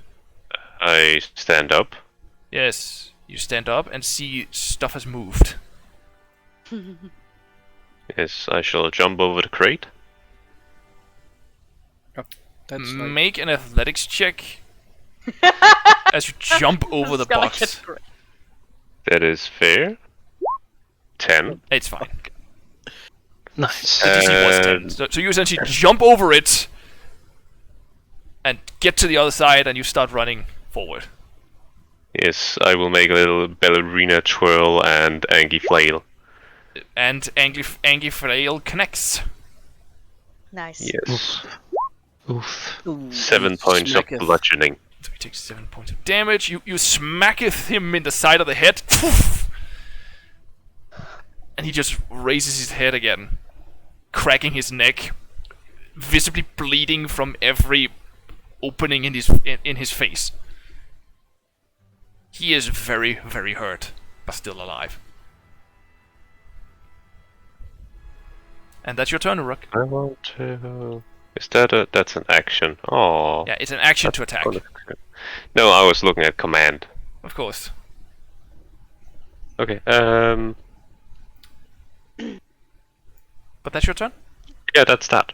Very well. Eterèmont, it's now your turn. Yeah. Yeah. I guess that's a death save. You can do it. That it is. It's a death save. You can do it. That's a failure. Oh crap. Epos, it's now your turn. Okay. Quick. I will go over here for some reason. And then I will attack the bad guy. Very The well. big bad guy. Yes. What are you attacking with? With Chaos Bolt. Roll. No. Yes. Yes. That is a hit. Yes. And the energies that hits him. What type of energy is it? It is. I think let's it see, says in the it's, spell. There's like. 7. I think it's like it says in the spell actually. Yeah, it's one of the it's one of the D8s. I think. Psychic. So First. so he psychic takes you do psychic damage to him. Yes. And you realize it doesn't do as much as you had expected. Yeah. Fuck. But he still falls to the ground. And you take 16 points of psychic damage Yeah. as your I'm spell down. essentially hits him and then returns, slamming into you with the same amount of Awesome. force. How? I'm Why? down. Yeah, Well, we're that's all cool. gonna die now. No, TPK, there's only one here guy we left. come. Yes. Yeah. And that is your turn, Epos. And then the thing on the roof. So Oh yeah. But yeah, that Will is be. that is your turn, Epos. The cultist yeah. will turn around towards you, Victor, visibly bleeding from the mouth, like his blood streaking down his face. As he essentially extends his skull and makes an Eldritch Blast at you. Oh my god. That is a 17 to hit. And you take 4 points of force damage. Damn, Victor, what's your armor class? 14. Okay. Then Shield of Faith wouldn't have helped you. Unfortunately not. But yeah, that is the cultist's turn. The speaker is dead. Icarus, it's your turn. Yes. I will shoot him in the ass. Then make an aim and shoot for the ass. But you can't see the ass from the boxes. Oh! I mean, I take that back. that definitely hits, and not only do you you don't even hit his butt, you hit the butt hole as it just disappears Comes It out his just- mouth. and comes out the Fucking exactly. It essentially enters the butt, flies off the mouth. That's some cartoon logic. I love it. That it is. There we go. One more. There we go. Oh, he takes 4 more. Yeah, with my piercer feat, I can roll an additional die on crits. That's true. So yeah. So he takes a total of So he's extra 4, dead. 20. Extra dead. He took 24 points of damage, and he had 1 hit point left. You thought he was dead? No. Now he's dead, as he essentially collapses to the ground. Hell yeah. Victor, it's your turn. We did get all the bad guys, right? It does seem so. Seems so. Seems so. I like that As word. far as we know. I will walk over to this door. Mhm. Okay, I can't go in there. You can. It doesn't allow me. Oh, Then I'll help you. okay. Apparently you what are not allowed to, do- but I am. You look inside as you open the door, and what you see is 4 children. You see, first and foremost, the first thing you see as you look are 2 humans. 2 small human children, a boy and a girl. They both looks very much alike. They have the same brown hair and green eyes. So you assume they're twins. They seem to be around the age of 9. 9. Then there is a very, very tiny little girl with like pigtails, with blonde hair and brown eyes. She seems a little more. She seems very, very small, but you estimate that you think she's a gnome because she does have the slightly pointy ears, as a gnome does, and she seems to be around the age of 7. And the 4th child is a half orc. You see the green skin, the tiny little tusks that sticks up from her lower lip, and she has auburn-colored hair set up in a braid that seems to be undoing itself. And she is holding a plank towards you, going. Don't worry, my child. I am here for your safety. The bad men are dead. You can come out. Roll a persuasion check. Actually, I will go deception. No, okay. No, you will go persuasion because you told her the truth. Or did he? As you say that, she just, as she's still holding the plank, going, just drops the plank and falls to her knees. Does the half-orc girl look like what the NPC that hired us described? What did he say? Well, it's something orc-ish, so that's what I'm assuming. It's a half-orc girl with auburn hair and tiny tusks. As far as I remember, that sounds. Cimaril. Anyways, Cimaril. there is nobody else in this room. No.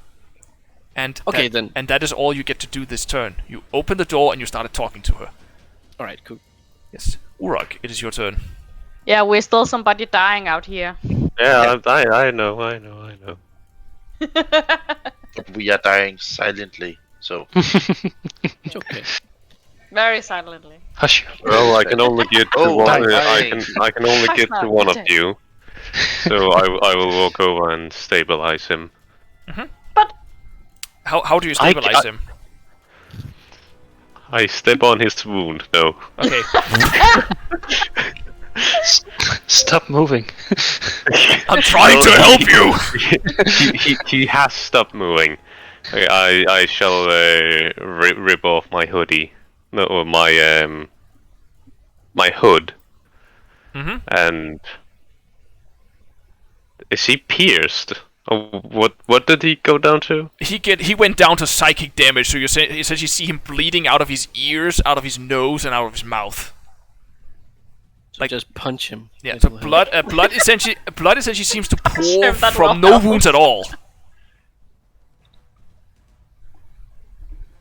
What the fuck am I supposed to do against that? I mean, I will try to make. I mean, don't you have more lay on hand points? No. You only use 15. Perhaps. Yeah, Perhaps I'm. if you're Oh yeah, I'm level level 4. You're I'm level 4. You should have 20 points. You still have 5 left. Yeah, sure. I'll give him a point. So, Epos, you wake Oh up. gee, thank you. I'm just saying, if I roll a 1 now, then I'm dead. I know, but I can't get to you and get you up. Okay, To get to you, I would have to dash, which means I don't have an action. So can. So it's me. no, do you know what? You can get 2 points instead. Oh, thank you. Yeah. So you Thank essentially you, kind sire. yeah, you are healed too, and you are awake. But that's all. That is your turn, Urak. Yep. Okay. Eterèmont, Oh no, roll a death don't saving do throw. it. That is a success. Easy. Epos, it is now your turn. Yes, I will run over to Eterèmont and give him a health potion. Very You well. have a health potion? Nice. Yes, I've got 2. What the Wait. fuck? No, Since when? Since the beginning. I don't know. He's got I 2 haven't health played potions. in like 3 months, but I know I where have he got two. him. Is that So- 2d4 That is 2d4 plus 2. plus 2? And So- Epos, you're the one that rolls it because it's your potion. Oh, sorry. Even though that was a pretty fine roll. It is actually Yeah. pretty fine. 2d4 It's the same. plus 2. Yeah, plus 2, so 9. You heal Oh. 9, Eterèmont, and you wake to see Epos essentially holding a bottle in his hand as you have this like slightly red liquid running down the side of your mouth. That is the best drink I have ever had. To my Thank bro. you, my friend. Yes. You're very welcome. And It's a drink of your life. combat to Dejlig, Winnie. So, I believe, as you all requested a moment ago, this is where we will take a quick break. I can also feel the PP pushing. So, The PP, not just the P. no, the PP is pushing. Okay. Anyway, we'll just take a quick pee break, and we'll be back in a short while. See you in a bit.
Plus at hvis jeg bare And mister welcome back. concentration, still at death. Yep. So, Hi. Domain expansion. domain expansion indeed. We're back. So, you stand in this warehouse now. Victor, you have found 4 children in the room next to it all. And the rest of you are slowly starting to get up again after that fight. Rasmus. Domain expansion. Oh, sorry. It is Fey Fiend and Undead. Celestial Fiend Undead. Okay, Celestial Fiend and Undead. You sense nothing. 60 feet. Yeah, 60 feet. You sense nothing Okay. except for the usual. Yep, okay. The 2 undead and the 2 half undead and the celestial.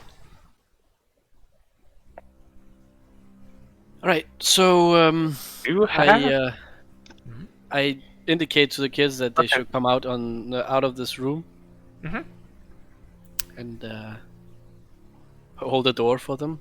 So that's, you know. Yeah, and they do all step outside into the room, and they see the dead cultists, and the 3 of them, the smaller ones, go back inside. They don't want to come out. The half-orc girl walks out with you. Yeah. Guys, there's some kids in here. I need some help. They're afraid. I will run. I don't care. Can I take... You said full plate? No, chainmail. Chainmail. Yes. That's the same I have, right? Yes, you have a chainmail. Yes, We well, cannot go in. they sell for good. I know you can't get in, but essentially the half-orc girl has stepped outside, and Icarus, you walk inside, and you see these 3 small children, like I described before, 2 humans, brown hair and green eyes, looking very much alike. You assume they're twins, around the age of 9, and a small gnomish girl with blonde hair and pigtails, brown eyes, and looking around the age of 7. They're essentially hiding behind the barrels on the other side of the room. Not very well, but they are trying. And they look terrified. Hello, everyone. We're here to save you. I need everyone to hold hands. And I need you to hold my hand, Samael. We're gonna get you all back to Madame Hilda. And you're gonna go home. Roll a persuasion check with advantage. I have nothing. It's a 7. They stay. They look at you with fear, and how best describe it? A kind. It's not necessarily curiosity, but more like they are afraid of you. I will go in. Okay. And say, Is it the Christ. crossbow? Yeah. Was it Madame Hilda? Yeah. Okay. She's waiting for you.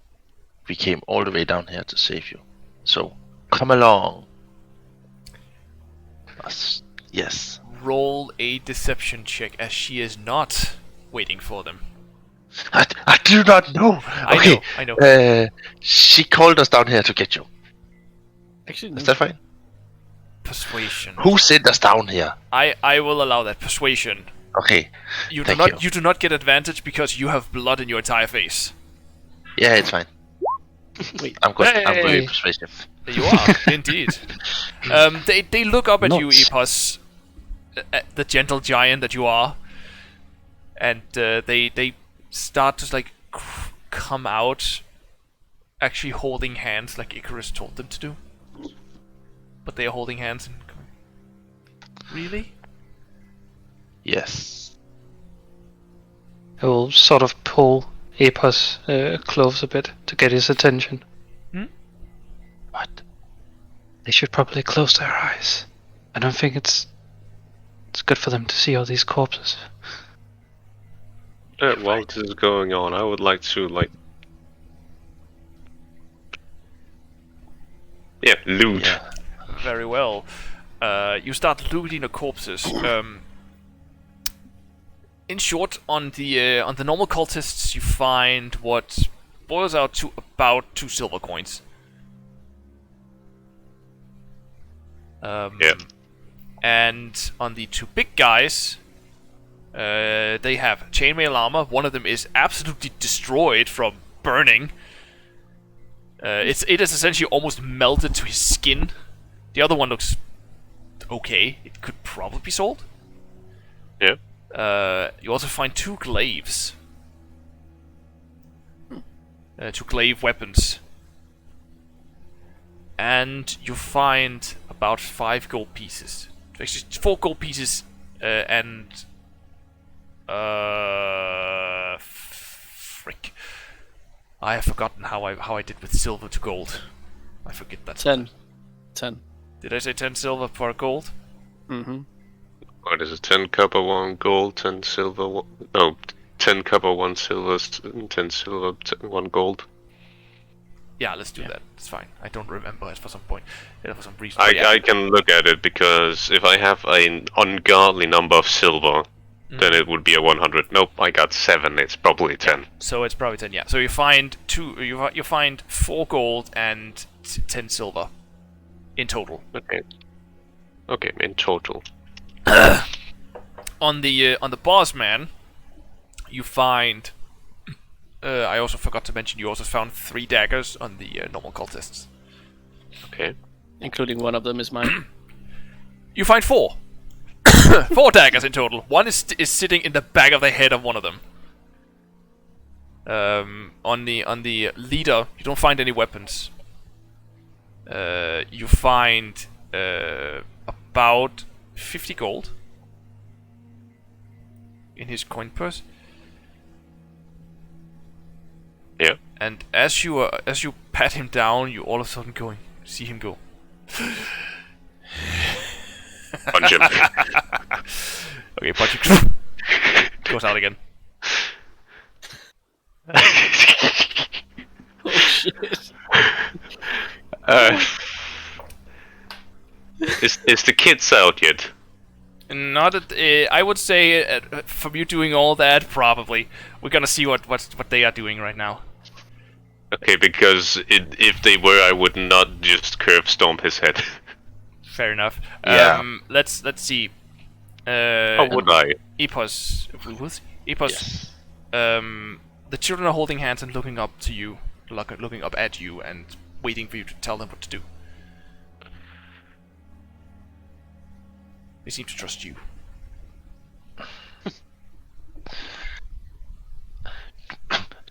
Which way is out? Because Back. I don't know. Back.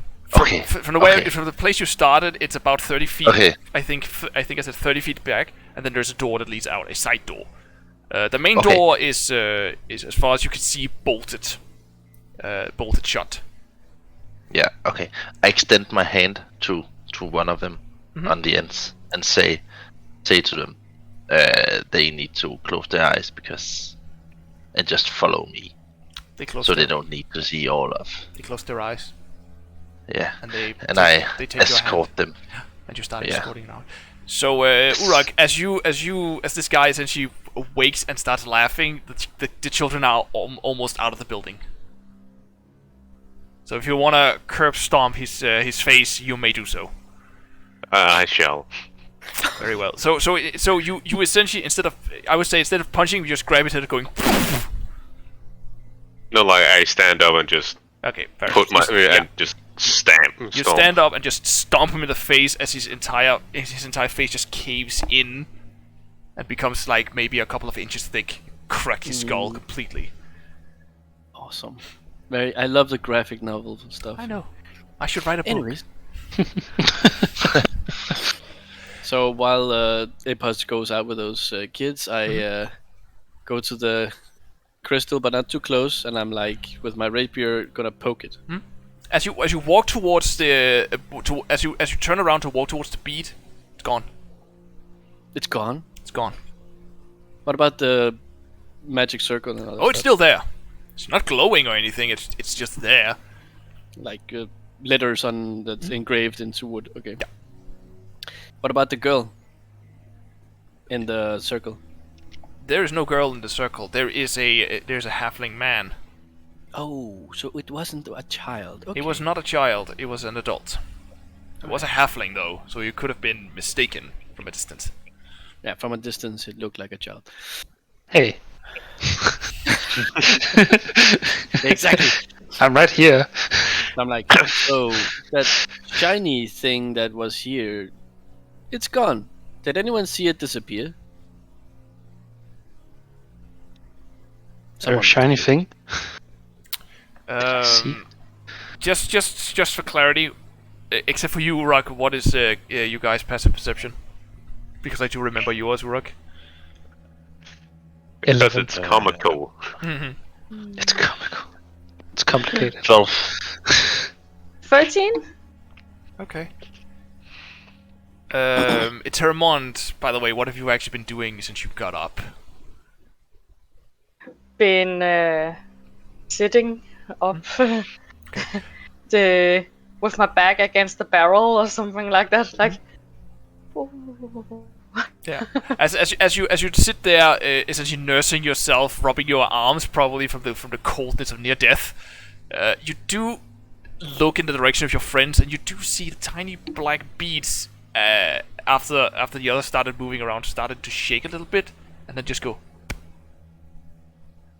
and the beads, are they here in the circle? No, there was one.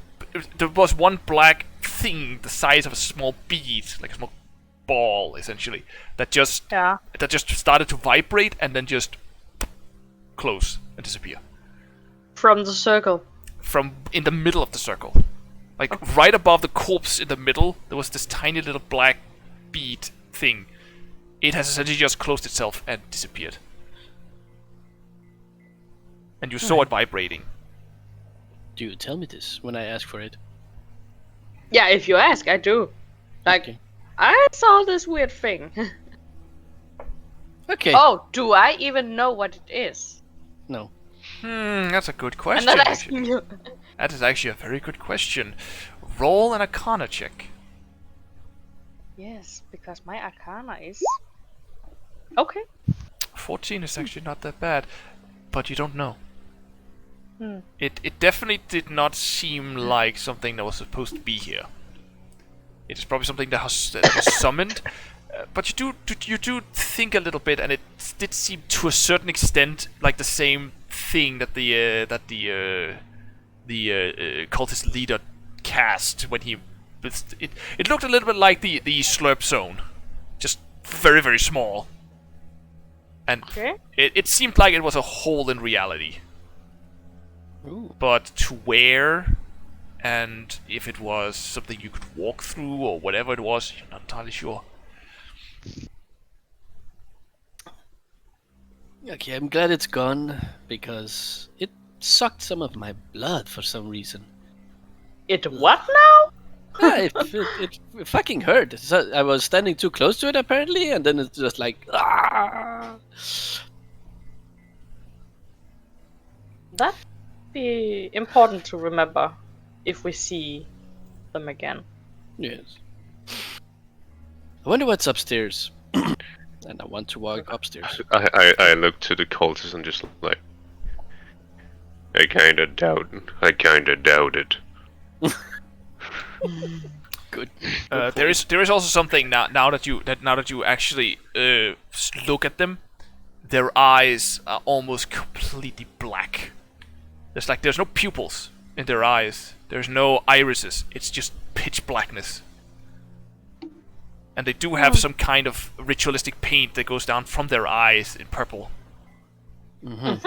It essentially goes like out from the eyes and just down the cheeks. I see. And all of them have this, including the leader. And they all have Well- these black eyes. Well, he doesn't anymore. No, yeah, of course not. Like, at this point, there's nothing left of his face, so yes. But he does still have the runes carved into his flesh on the sides of his stomach. Oh, that's gross. Anyways, I go upstairs. You walk upstairs and are met by a door. Is the door open?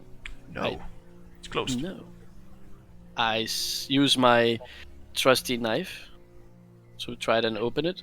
Okay. Roll a dex check. When all fails, I kick it. You start to fiddle around with your dagger inside the lock. Yes, I think I got it. Like, your dagger's stuck in the lock. Oh. Oh no. I would like you to remove. Okay. I would like you to remove one of your daggers from your inventory. It is stuck. You do not get that out. No! Not without breaking it. Now I have only my pretty dagger left. Oh no. Oh, All right, so I kick the door.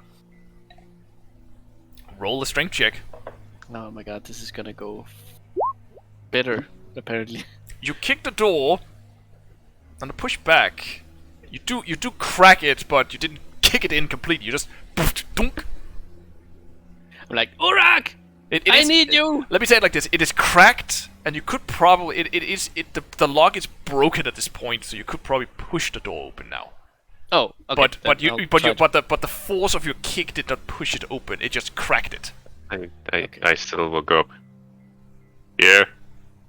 I need your door smashing skills. I look at it. Can I see that I can just open it? Oh yeah, you see essentially around the lock, the door itself is just broken off, so you can just. Yes, I do that. I just one finger just. Fantastic, your skills are impeccable, and I go inside and see what I see.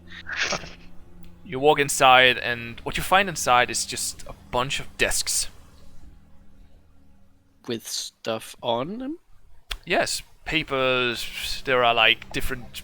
There is like several stacks of paper and folders and files around the room. This looks like an office. Nothing that seems out of the ordinary for a room like this. Roll a perception or investigation, depending on how long you want to spend. I will look through it all for valuables. Very well, investigation then. You look through the room and you don't find any valuables. But you do notice that the papers are stamped with a sigil of some kind. This sigil it looks a little bit like a shield. It has an anchor inside of that shield, and waves beneath it. I'm just going to do something real quick. Would that look familiar to me? Give me a second. I just need to describe it properly for you. Because I need to remember what it looks like. Once I remember where I have it. But I'm gonna say roll a history check. Should be called memory. Oh god, that sucks. You're not entirely sure. It does look a little familiar, but you don't know where you've seen it. But to describe it properly, it looks a little bit like a kite shield with an anchor and two tritons crossing behind it, and then just water at the bottom of it. Yes, I mean I, the player, know what you're talking about, but Victor doesn't know. No. You're sure you've seen it before, but you don't remember where. I will rip the sigil part of that one of the papers. Okay. Put it in a pocket. I would like you to actually write into your inventory that you have a ripped piece of paper with a sigil on it. Some way so you can remember it, essentially.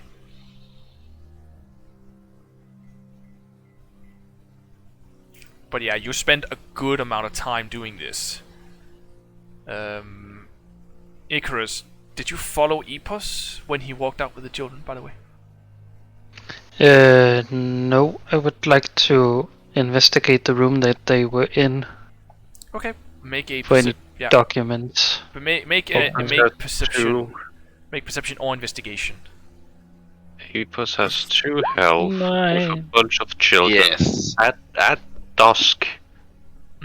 And And you don't and find plus, plus there's something on the roof. So Icarus. You It's don't. fine. Yeah, Icarus.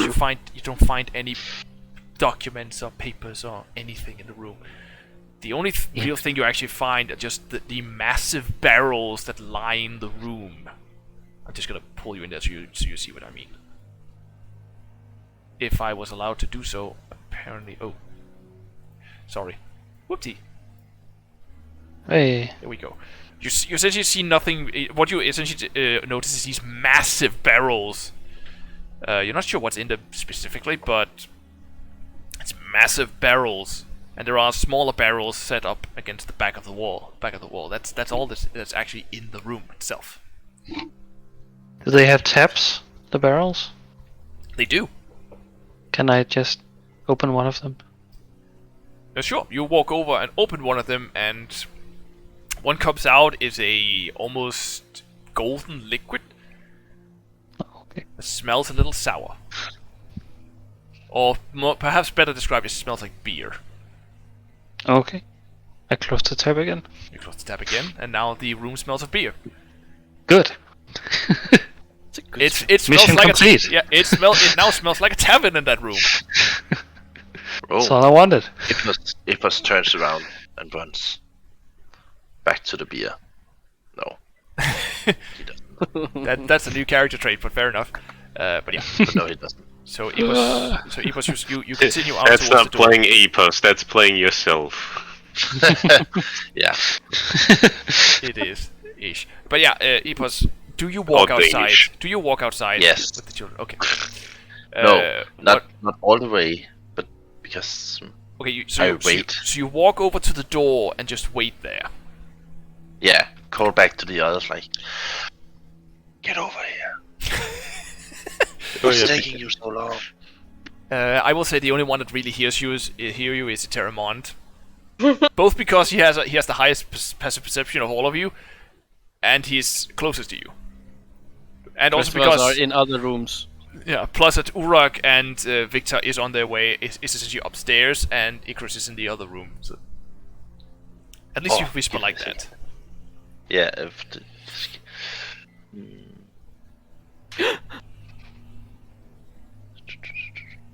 So when I am done with all that investigating upstairs, I will come down, disappointed that I lost the dagger for a useless thing. Yeah. I will pull out a dagger. It seems like you lost one, so I've got you a new one. And I hand him his dagger. Is it intact? It is intact. It's yeah. He pulled it out. It is. There is blood on it. And Well, a bit of grey course. matter. I like wipe it off. Fair enough. There is still a little Make bit it look as new as I can under the circumstances. That's fair. So you wipe it off on your own shirt and give it to him, and Victor, you can clearly see a blood smudge on his shoulder. That's been there since the start. Yeah, exactly. Because he did. You also do notice that Urak has been bleeding from several wounds, especially a relatively deep wound on his shoulder. Well then. That is I'm actually still bleeding a little bit. Well, thank you, my friends. 1 point of healing. It stops bleeding, but it hurts. Like your shoulder is sore. But yeah, Victor, you may give yourself a dagger. Yay, I gave myself a dagger. So on the way down, I'm like complaining about not finding anything in there loudly so that Urak can hear it. Oh yeah, he can definitely hear you because he's right next to you. Yeah, and and I'm like, did you at least find something? Well, I found you a dagger. I found 3 others, 2 glaives, 2 chainmails, What You, was you, it? found, you, found, Kind you of. found one chainmail that you could take with you. The other one has essentially melded to the skin of the guy. Yeah, I was about to say. I was about to say Sorry. that one chainmail that's melted to a body. Guess we can So- sell the body. I doubt that. Oh, But the chainmail and the glaive, we should I guess we should somewhat. call some authorities to investigate what remains here. Hey, do you think? And I pull out the gate handle that I ripped off of this place. So I pull out the paper with the sigil and like, hey, do you recognize this? no. Ah, okay. Thought so. It looks so familiar somehow. And put it Did you back find anything? Hey, Icarus, my little friend. Come here. Look at this paper. Does this look familiar to you? Can't say I've seen it before. Ah, very interesting. This sigil is on every piece of paper upstairs. Almost. Okay. I believe the authorities might recognize it. Yes. Or maybe some merchant guild. Yes. Anyways, Don't know. it's a waste of time. There's just a lot of documents and stuff outstairs. Documents? Yeah, you would be bored up there. Oh yeah. Terribly bored. We should focus on the kids. Let's go. So you start walking outside, or you start walking towards Epos, who is waiting for Yes. you at the door. Exactly, tapping his arm without a watch. Sorry. Hey, look at the time. Yes. Oh. I assume that you all follow him, and you all follow Yes. out the door. We should get to Hilda. As you Yeah. walk outside into the somewhat dark night, as it has been a while, as you've been around here for a while, and it has gotten dark, you are hit by light from Ning. from in front of you, like lamps that essentially is pointing towards you, and you hear, "Halt! Stay where you are!" Trust me, I'm not going anywhere. Isn't it daylight? It's No, it's not daylight anymore. Oh. Use the entire day on this. This was our day. And then we entered like at dusk. So Of Ah, pure okay. instinct, I tried to find the nearest barrel or something to hide behind. Okay, make a perception check. Why the fuck not? Perception, you said? Yeah, perception. Well, you do find one, but it's a little way away, so you have to run I'm like, for it. Jump! As you start to run, a crossbow bolt hits the ground near your feet. Just and I stop like, oh yeah. I that said, happens. hold it! I am good guy. It's okay. I forgot for a moment.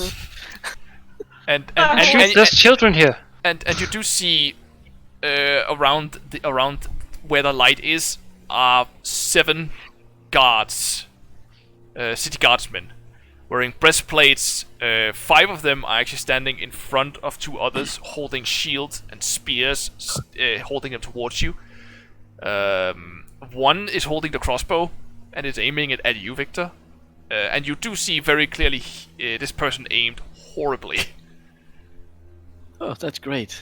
The other one seems a bit seems to have a little bit of bigger armor, like a little more shoulder pads, and holding having a sword in his belt. Look a little more like a captain of some kind. And he just says, as Icarus yells about the children, he goes. Yes. He just turns to the guy with the crossbow, just like essentially puts his hand on the crossbow and lowers it. And goes, "Come again!" We found kidnapped children.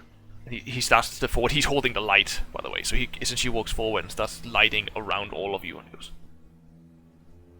goodness. Well, who are you? What are you doing at this place at this hour?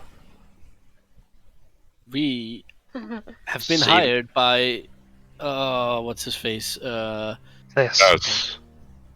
Huh? Thus. As what he said, to find his child, and apparently we found 4 instead of 1. You're working for Zaz. Yes. Well, he called for the Legion of Glory on the Silver Lion post, but well, essentially we found children, and we're taking them back to Mistress Hilda.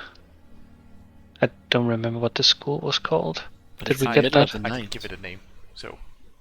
Oh, okay. It's in the middle of the night. They will be closed. But she lives there. Yeah. She I said she remember lives there. yeah. We could contact her. Yeah, if you bang hard enough on Just the kick door. the door in. It's fine. But yeah, the captain just goes, "You're not going anywhere. We need to verify the story. We got a tip from one of the citizens that they heard battle or fighting inside of the warehouse. Oh yeah, yes. There was some Battle. cultists and strange magical things inside. see You no can go and look. They look pretty cultist-ish. Oh yeah, If he walks up to us, I would give him the handle. he is essentially like, he's not up close personal to you, but he is a little distance from you still, and he essentially just, without looking, just goes up 2 hands and just waves towards the door, and 2 of the guards with the spears out just, well, still holding the spear, starts moving towards the door, and then just starts walking in.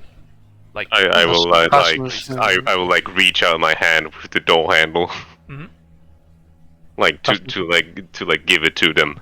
and one of the guards does take it, and he goes, I accidentally broke it off. "Sure, okay," and he takes the door handle with him.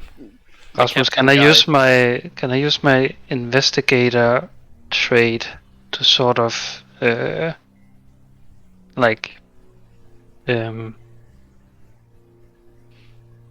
use it to sort of explain the crime scene and the evidence that we found and the mission? Do you explain it to the captain, or do you follow the guards back inside to explain that to them? Because 2 of the guards just walk inside, the captain stays with you, and the other 4 guards. I would like to follow the guards if I am allowed. You are unfortunately not. And I'll explain to the captain. So you start explaining what happened. Essentially, that yeah. Well, what do you say to him? You don't have to. You don't have to say it as in a dialogue, but what kind of?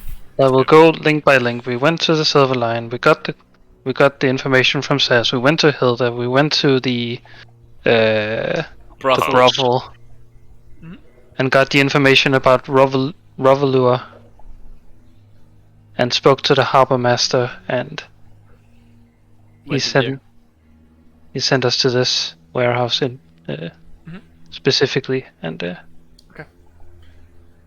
So yeah, he cultists. essentially nods as you explain.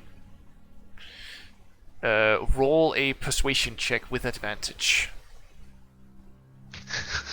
Oh, please don't be a shit roll. 2. Oh my god, how is it possible?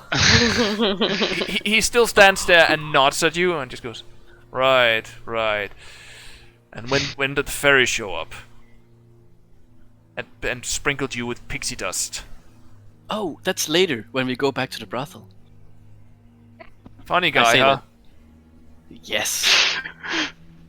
Oh, you and I are gonna have some fun once we start talking for real. He does look down at the children and is actually trying to guide them towards him. They don't want to walk though. They stay near Epos. Yeah. Is it how's the weather outside? Is it cold? Is it? It's not. It's still in the warmer seasons, so it's not because it's like freezing cold, but it is not daytime anymore. And these children are wearing clothes for daytime, so they might be cold. Okay. Good. then I guide the children a little bit away from the others, and then I create a bonfire in front, and just You stand use around. you use your magic and create a bonfire, and as you do, the guards that is standing and at attention just goes towards you specifically. I look at them and say, "Mind your own business now. You just look away." The captain, I'm taking the care of captain these actually, children. the captain actually So- walks up to you and says, "Do you have authorization to cast your magic?" I don't need to. I'm saving these children, so You need arrest me to. if you want. As long as you are in this city, you need to follow the law, and the law states that unauthorized magic users are not allowed to cast their magic. Do I have permission? You do not. You need to have permission from the Arcane Brotherhood, and you don't have that. Yeah, I do not. But Would you rather that they freeze? yeah,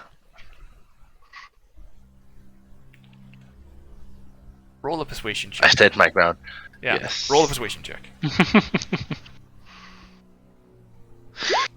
Fuck. He looks at you as you say it and goes, "We'll talk about this afterwards." Fine. He doesn't take his eyes off And of then you, I but talk to. yeah, Then I talk to the children again. yeah, he doesn't take his eyes off of you, Epos, but he allows you to do what you're doing. Good. After about 5 minutes, I will sit down at the campfire with the children. very well. Big guy. Yeah, big guy sits down next to the campfire. They do scurry a little closer to Epos, a little away from the fire, but they don't like scream or run away from you. You sit down. Oh, I am only partially covered in or smeared in blood. Exactly, that's why they scurry away from you. They Yes. realize from what Epos has told them that you're all there to save them, so Yeah. they know you are not there to hurt them, but a big guy wielding a couple of weapons and is smeared in blood is a little scary true. for a 9 and 7-year-old. Okay. Two flails, I was 5 javelins, 1 quarterstaff, a shield, Yeah, 2 and glaives. 2 glaives and 3 daggers. Yes, you have a lot of weapons. I have a Can lot I of u- weapons. Can I use prestidigitation to clean him? Sure, you cast precipitation and all the blood is gone from Urak. Okay. Good. Now the, it's not so scary. the captain is like, no, don't do Oh it. fuck! I forgot. I do it stealthily. Okay. That's funny. How should we do this? Sleight of hand or stealth. I had this You want- conundrum earlier today because there is a meta magic feat that is called Subtle Spell, which makes you capable of casting spells without verbal components Yeah. Or I somatic. or semantic. You don't have that, I think. No, I don't have any mathematics actually. You should, because you get that at level 3. Yeah. Yeah, but I forgot. That's fair. So, you know what? Give me a sleight of hand. Fuck it. Oh, Fine. He is looking at you, but seems to be distracted as he starts to shiver a little bit as a cold wind seems to blow in. He goes, as you cast the spell. Doesn't see shit. lucky. I am clean. Yes, and Urak is all of a sudden clean. The captain hasn't really taken much stock of Urak, even if he is a big guy. But yeah, Urak is clean now. But yeah, after about 5 minutes of you sitting here, the guards do come out and just walks directly up to the captain, saying, "It does seem like they're telling the truth, sir. The place is there are several bodies in there. We counted about 6 people. All of them with weird eyes and strange markings in their skin. There's also some kind of there's also some weird symbols on the ground. I think we need some of the Brotherhood to come down here. Take a look at this." And the captain just nods. Says, "Seems that your story just does seem to be true." We think they're targeting children with magical abilities. You believe so? What makes you say that? Well, we know that some of these children have gifts.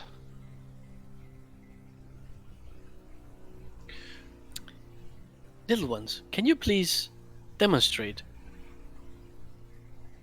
You have been told you needed a Quick question, permission to cast magic. Doesn't we know that about only one of them are magically inclined? As far I as you sent to the know, school for it. Well, we don't know anything actually, for sure. We do from her notebook. But we don't know that it's her. It could be a different orc. She responded to her name, so Yeah. it's her. she did react to the name Okay, that fair you enough. use. But yeah, he essentially says, all right.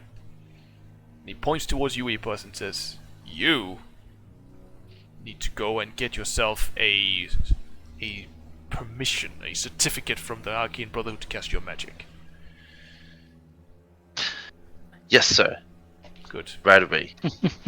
And don't let me catch you casting magic without this authorization again. Do we understand one another? Yes. Good. Then I would say thank you. Did a good work. These children would probably still be sitting in that warehouse, wherever the hell those guys were thinking of doing, if not for you guys. So, move along. Victor, do you think he would recognize the sigil you found? Oh yeah, I pull out the sigil paper thing. Right? Do you recognize this symbol? He takes the paper from you and looks at it. Yeah. It's the army of Titus. Was that inside? Of course. It's like it must be their office or something. Well, I'm not entirely sure whose warehouse this is. Could be theirs. I don't know. I think we should Well, have... that solves that. Well, thank you for the information. We will have a conversation with the representative from the army of Titus here in the city. You're very welcome. Now I have a date with a very nice warm bed. And Very a well. hot meal, probably. Okay. Move along. And I start walking slowly. You know, I'm anticipating children walking slowly behind me. You are walking away. To the rest of you follow Victor. To the school! Yeah. Huzzah! Yes. So you start walking, and the children Move along, follow children. Epos. First and foremost. And the guards does Vampire see... just floats next to us. No, Epos walks. He doesn't float. No, but the campfire Not floats yet. next to us. No, the campfire No, does not move. Yeah. Light. I use light. Okay, you cast light. Yeah. He's like, I told you to. Oh, fuck! Not again! Oh, He does look. He does look in your direction. Says, "What did I say?" fuck! Sorry, I forgot. I light a Right. torch. Yeah, Urak, you like a light torch. And I will start walking backwards because I know where stuff is. They, you do see as you walk away, the guards start to make a perimeter around this warehouse, and you assume they're going to try to look through things, get an idea of what's going on. I love that nobody have better than I that Urak just curve stormed the guy. Well, they don't know you did it, you know. No. It's like within the group. Then like just I like didn't see it. Yeah, I mean, Oh, no. Eterèmont 100% saw it, because he was in the middle of the room, and the only one that was in the room at the moment was Eterèmont and Urak. And no, Icarus, Victor, you weren't. You were. in the other room. I would the probably kid. say at that point you Up were the on your stairs. way up the stairs and tried to fiddle with the lock. Oh at yeah, that true. point. So you did hear a But you know that's normal for Urak. fair, but yeah, you start walking down the streets in the night. It's not dark-ish. Understand me correctly. There are street lamps. That is lit at this hour. Oh, okay. It's just more in the vicinity. I don't need this torch. But yeah, you start moving down the streets towards the school. Yes. See. Okay. You get to the school, and there is light on the upper floors. Well. I guess we go and knock. Yeah. I do think a delicate knock would be more suitable for this situation. Indeed, And I I start walk up knocking. and knock. Do you do it softly, or do you go So What do you gently. think? very well? Urak goes up and just, I agree. Like, no, you baboon! Gently! But yeah, after about a couple of minutes, the doors are opened by Headmistress Hilda. This tiny little 60-plus-year-old woman just goes, "What? Who is there? Oh, it's you. Did you find her?" We found Well, some. We're children. just standing with like 4 kids, and she's like, Oh yeah, Not just her. she's just looking at And- Urak. I would go like, not just her, and I'll like swing to the side and show the group. Oh my. I shall take care of these children. I will make sure that they get home. Oh, would there's like to one take, of them that we need to take care of. one died. Specifically. Let you. Jesus. Thanks. Prost. What were you saying before we had a sneezer? Well, yes, please do that, but one of them we have to take care of ourselves. Of course, I know. I'll take care of the other 3. Come in. I'll take care of you. You do also hear her say names to them. She does refer to the 2 twins as Roland and Rita, and the gnome she calls Velna. Wilma! No, an Roll- adult. No, none of them are adults. It is 2 twins, 2 9-year-old humans by the name of Roland and Rita. And the last one? And the gnome girl, the 7-year-old's name was Velna. Velna, with a W. Okay. Well, now. It was a pleasure, young woman. Let's go. Oh, how sweet you are. Close the door. Not in your face, but like starts closing the door as you as you start walking away. I would have loved to like smack. No, okay. No. Don't never wake me up again. Now get the fuck off my lawn! You small kids, get off me lawn! She just raises her ambulance. Get off my lawn! It's the same.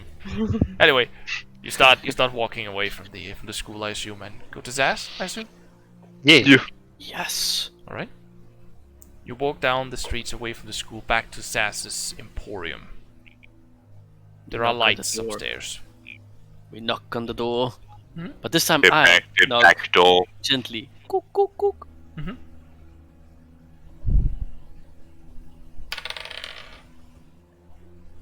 No response. Yeah, Urak is essentially above you, which goes go. Smack. Yeah, and it doesn't take very long before you hear the on the other side of the door as the locks are essentially unlocked, and Zaz opens the door, going, "Yes, what? Oh, you're back. Did you find her?" And I lift her up. Yeah, he does look down. Yeah. Yeah, he does look down and What the see her fuck? before you lift her up, and he goes,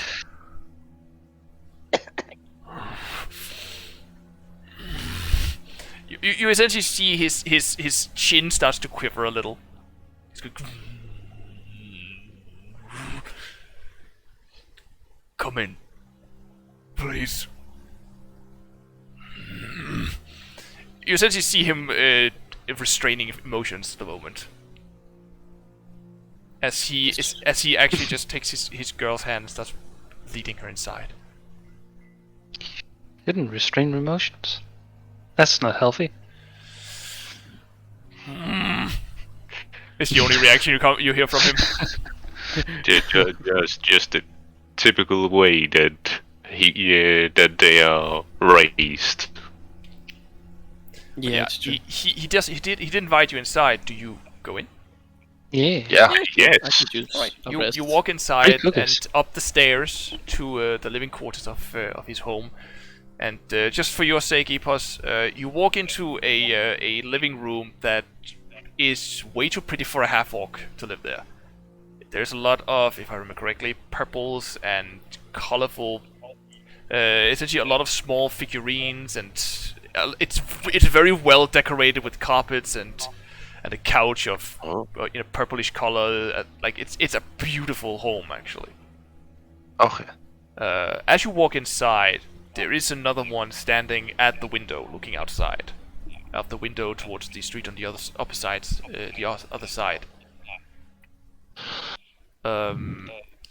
He is also of green, of a somewhat dark green skin. You can only like see the top of his head, as he's bald, as he has a high colored robe on. You see him have a blue ironed dagger in his belt and a light brown book with golden filigree on the outside. His robes are white with a like cream colored edge to the robes themselves. They look exquisite. He has a gold I don't know if you call it a tiara, but he has like a golden band around his head with a single blue stone in the middle as he turns around to look at you guys.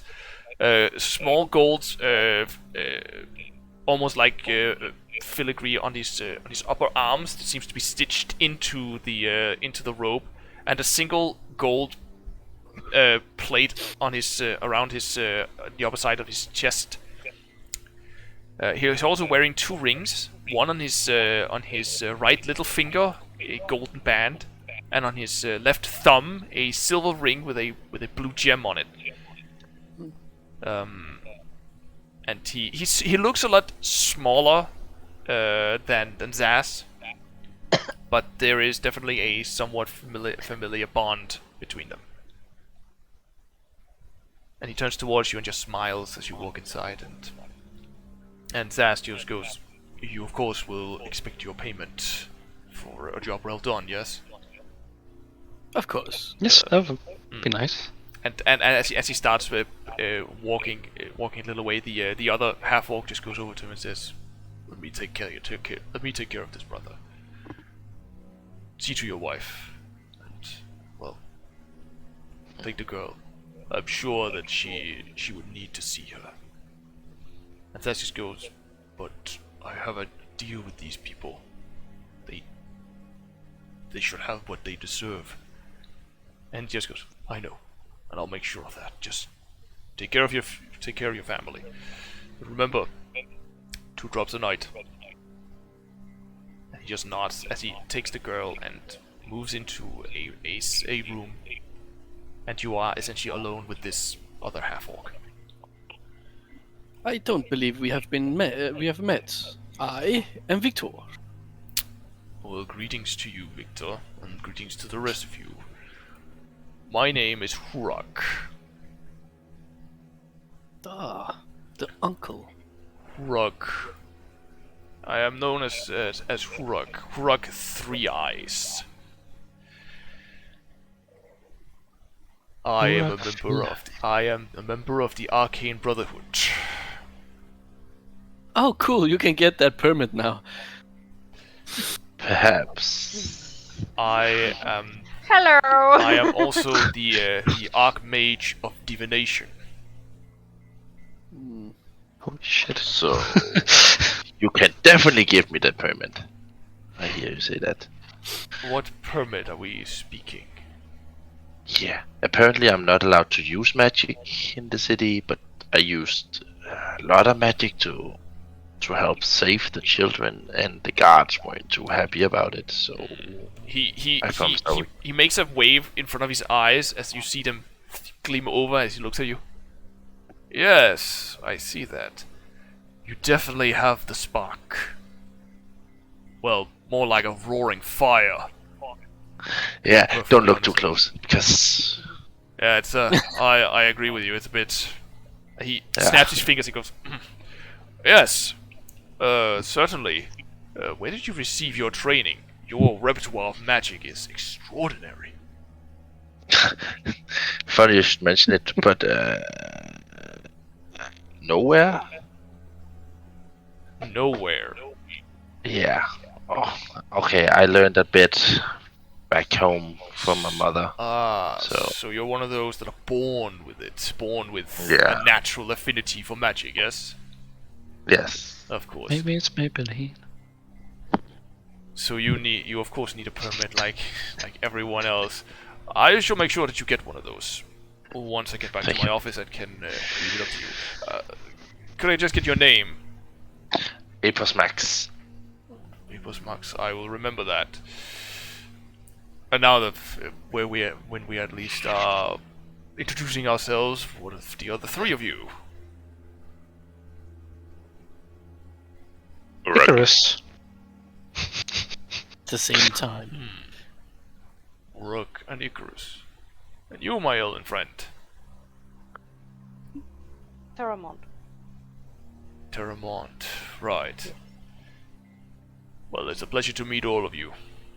And I must personally, I wanted to personally thank you for saving my niece. And Zaz told me that he had that he had given the, had taken up, well, had put up a bounty for her in the Silver Lion. I wanted to make sure that he was doing the right thing, and I see now that he did. So thank you, truly. Yeah. Do you know of what we might have seen there? There was like a small blackish thing that sucked everything into it when I got close. You got close to a black bead. Something like Yes, it was inside a cult circle. A magical ritual of some kind, it seems. I shall take a look at it. Well, it's gone. It is gone. Yes, it disappeared after the fight. Either the ritual. Well, I think the circle is still there. Is it? Isn't Oh, it? oh, yeah, the circle is still there, but not the bead. Then I shall take a look at the circle. That would have to be enough. Thank you. I will definitely take a look at that. Is he lying? Roll Is an he insight. gonna look? Look at it. Roll an insight check. Who is this man? What is this man? Where is inside? What is the alphabet? Here we go. 22. What is what the fuck? Would the rest of you just please do me a favor and Mute. yeah, deafen yourselves Oh, for a second. Oh. Oh, if I can. Nope. And you're all muted now, I assume. Mutant and deafened. Good. Icarus. He is 100% telling the truth. Oh, that's good. He is very thankful that you saved his niece. And he doesn't seem to be hiding anything. But from what you gauge from what he said and from how his face is being during this conversation, he seems very interested in Epos. Not in a malicious way, just curious. Like very curious about Epos and his magic. Okay. Interesting.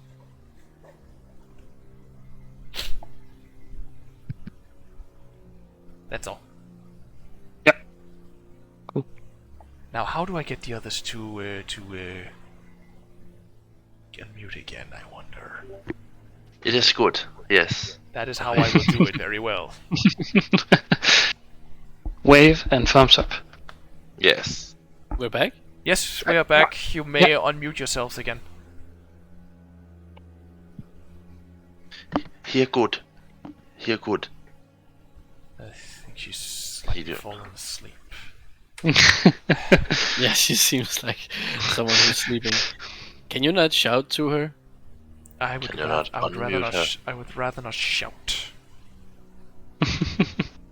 Mildly raise your voice. Oh, we could get back. Yeah. Yeah. I was about to write your message. I didn't want to yell. But yeah. So yeah. He essentially looks at all of you and just says, "Once again, thank you. And this is not just a thank you from me personally, well, mostly from me personally, but also from the Arcane Brotherhood itself. Those children, they were definitely magically gifted. All of them. Any child that goes to that school is magically gifted. Wait, those children? Yes. We have known of these disappearances for a while. Or I have, at the very least. It is my job to seek out these children and put them into education. To give them a place in these schools. Okay. I have known about their disappearance, but not really known what I was supposed to do about it. I could not send down the ward itself to hunt for these children. Why? Did you? Because it is say... not my decision to make alone. I would need the entire Arcane Brotherhood to agree with me, and that is too much bureaucracy that I just did not have time for. Gee. Did any other children go missing these past few months? Or are these four the only ones? There have been others. How many did you find? Oh, Four. Including your niece. And there are some that has disappeared. It is as I had feared. Well, at least you put them out of business, if you will. And for that, like I said, the Arcane Brotherhood appreciates. I personally appreciate that you saved my niece and those children, but the Arcane Brotherhood appreciates you put them out of business, so that these children can, well, live their lives safely, learn, yeah. as they should. You should keep the spark alive. Indeed. You have it as well, I see, little one. Ah, no. It needs tempering. Joking. No. It needs tempering, though. It is faint, but it is there. Well, There is also some weird spark within you. And he looks at you, Victor, as he says this. Oh, really? Your spark is strange. It is as if there is a thread from it that moves out from you. Interesting. I don't know what you're talking about. You can do magic, can you not? No. I just point my hand at something and it dies, whatever I point at. And nothing comes out of your hands. Nothing attacks it. Nothing hits it. Maybe. Something purplish. Magic. I didn't even know. I should investigate this further. I think that's a good idea. People that can do magic without really knowing where it comes from is not a good thing. Anyways, it happened shortly after I met him. Him. Interesting. Ah, never mind. It is many years ago. Don't even remember the name anymore. Very well. Well, he walks up to you, Epos, and just goes, "It's a token of the appreciation of the Arcane Brotherhood for all of you." And he gives you a rather large bag. Take it. And you all hear the clanking of coin, just. Oh, I see. There's only 5 gold coins, so 1 for each. I take the rest. Yes. There is 300 gold pieces in the bag. Yeah, as I said, 1 for each, and I take the rest. Man. Meh, Please. no. Yeah, there was 50 per person.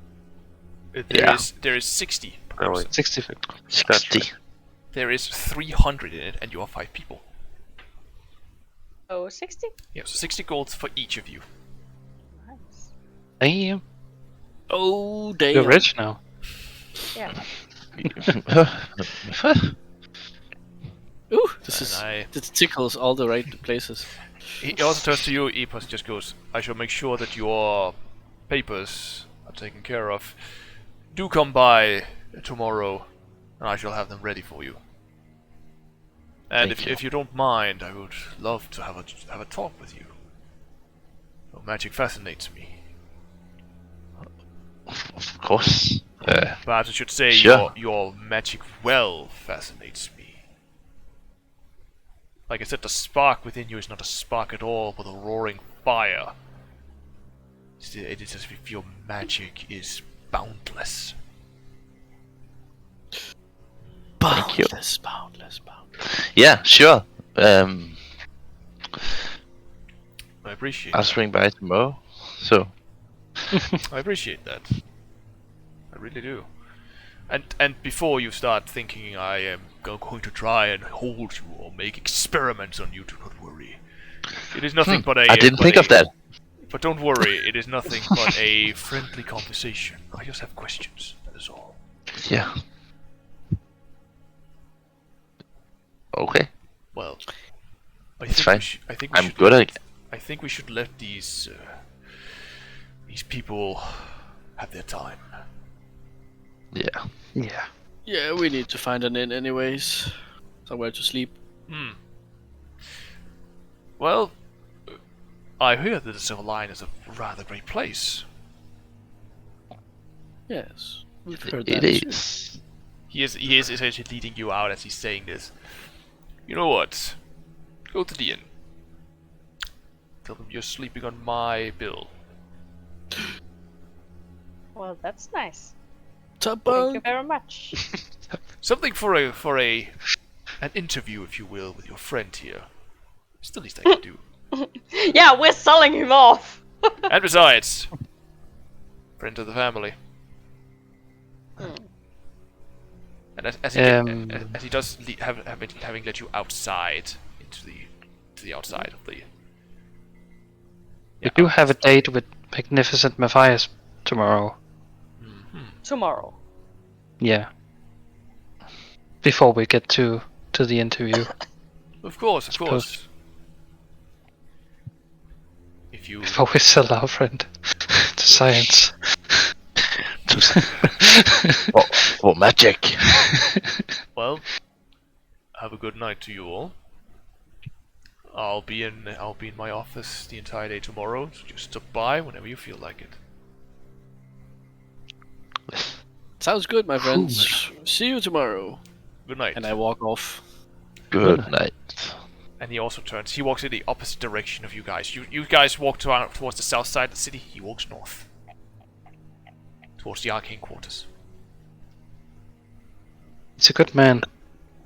Did you guys just sell me for a night in an inn? Yes. Isn't that great? Best friends ever.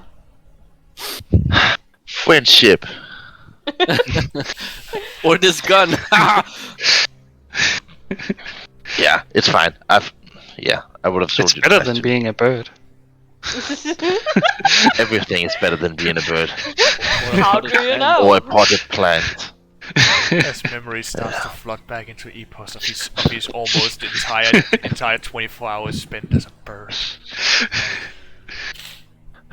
But yeah, you start walking towards the Silver Lion. A night of mysteries having happened. Was there something you wanted to say, Icarus? I just wanted to say to the others that if we need an ally in this city besides fires, this guy might be. Yeah, especially the after ally. today, you know. Yeah. Also, we have that date with the Zaz. He offered us armor and stuff on sale. Oh yeah, did. Yes. I will remind you that what he said is that you would have a discount on everything you'd ever need for the rest of your lives.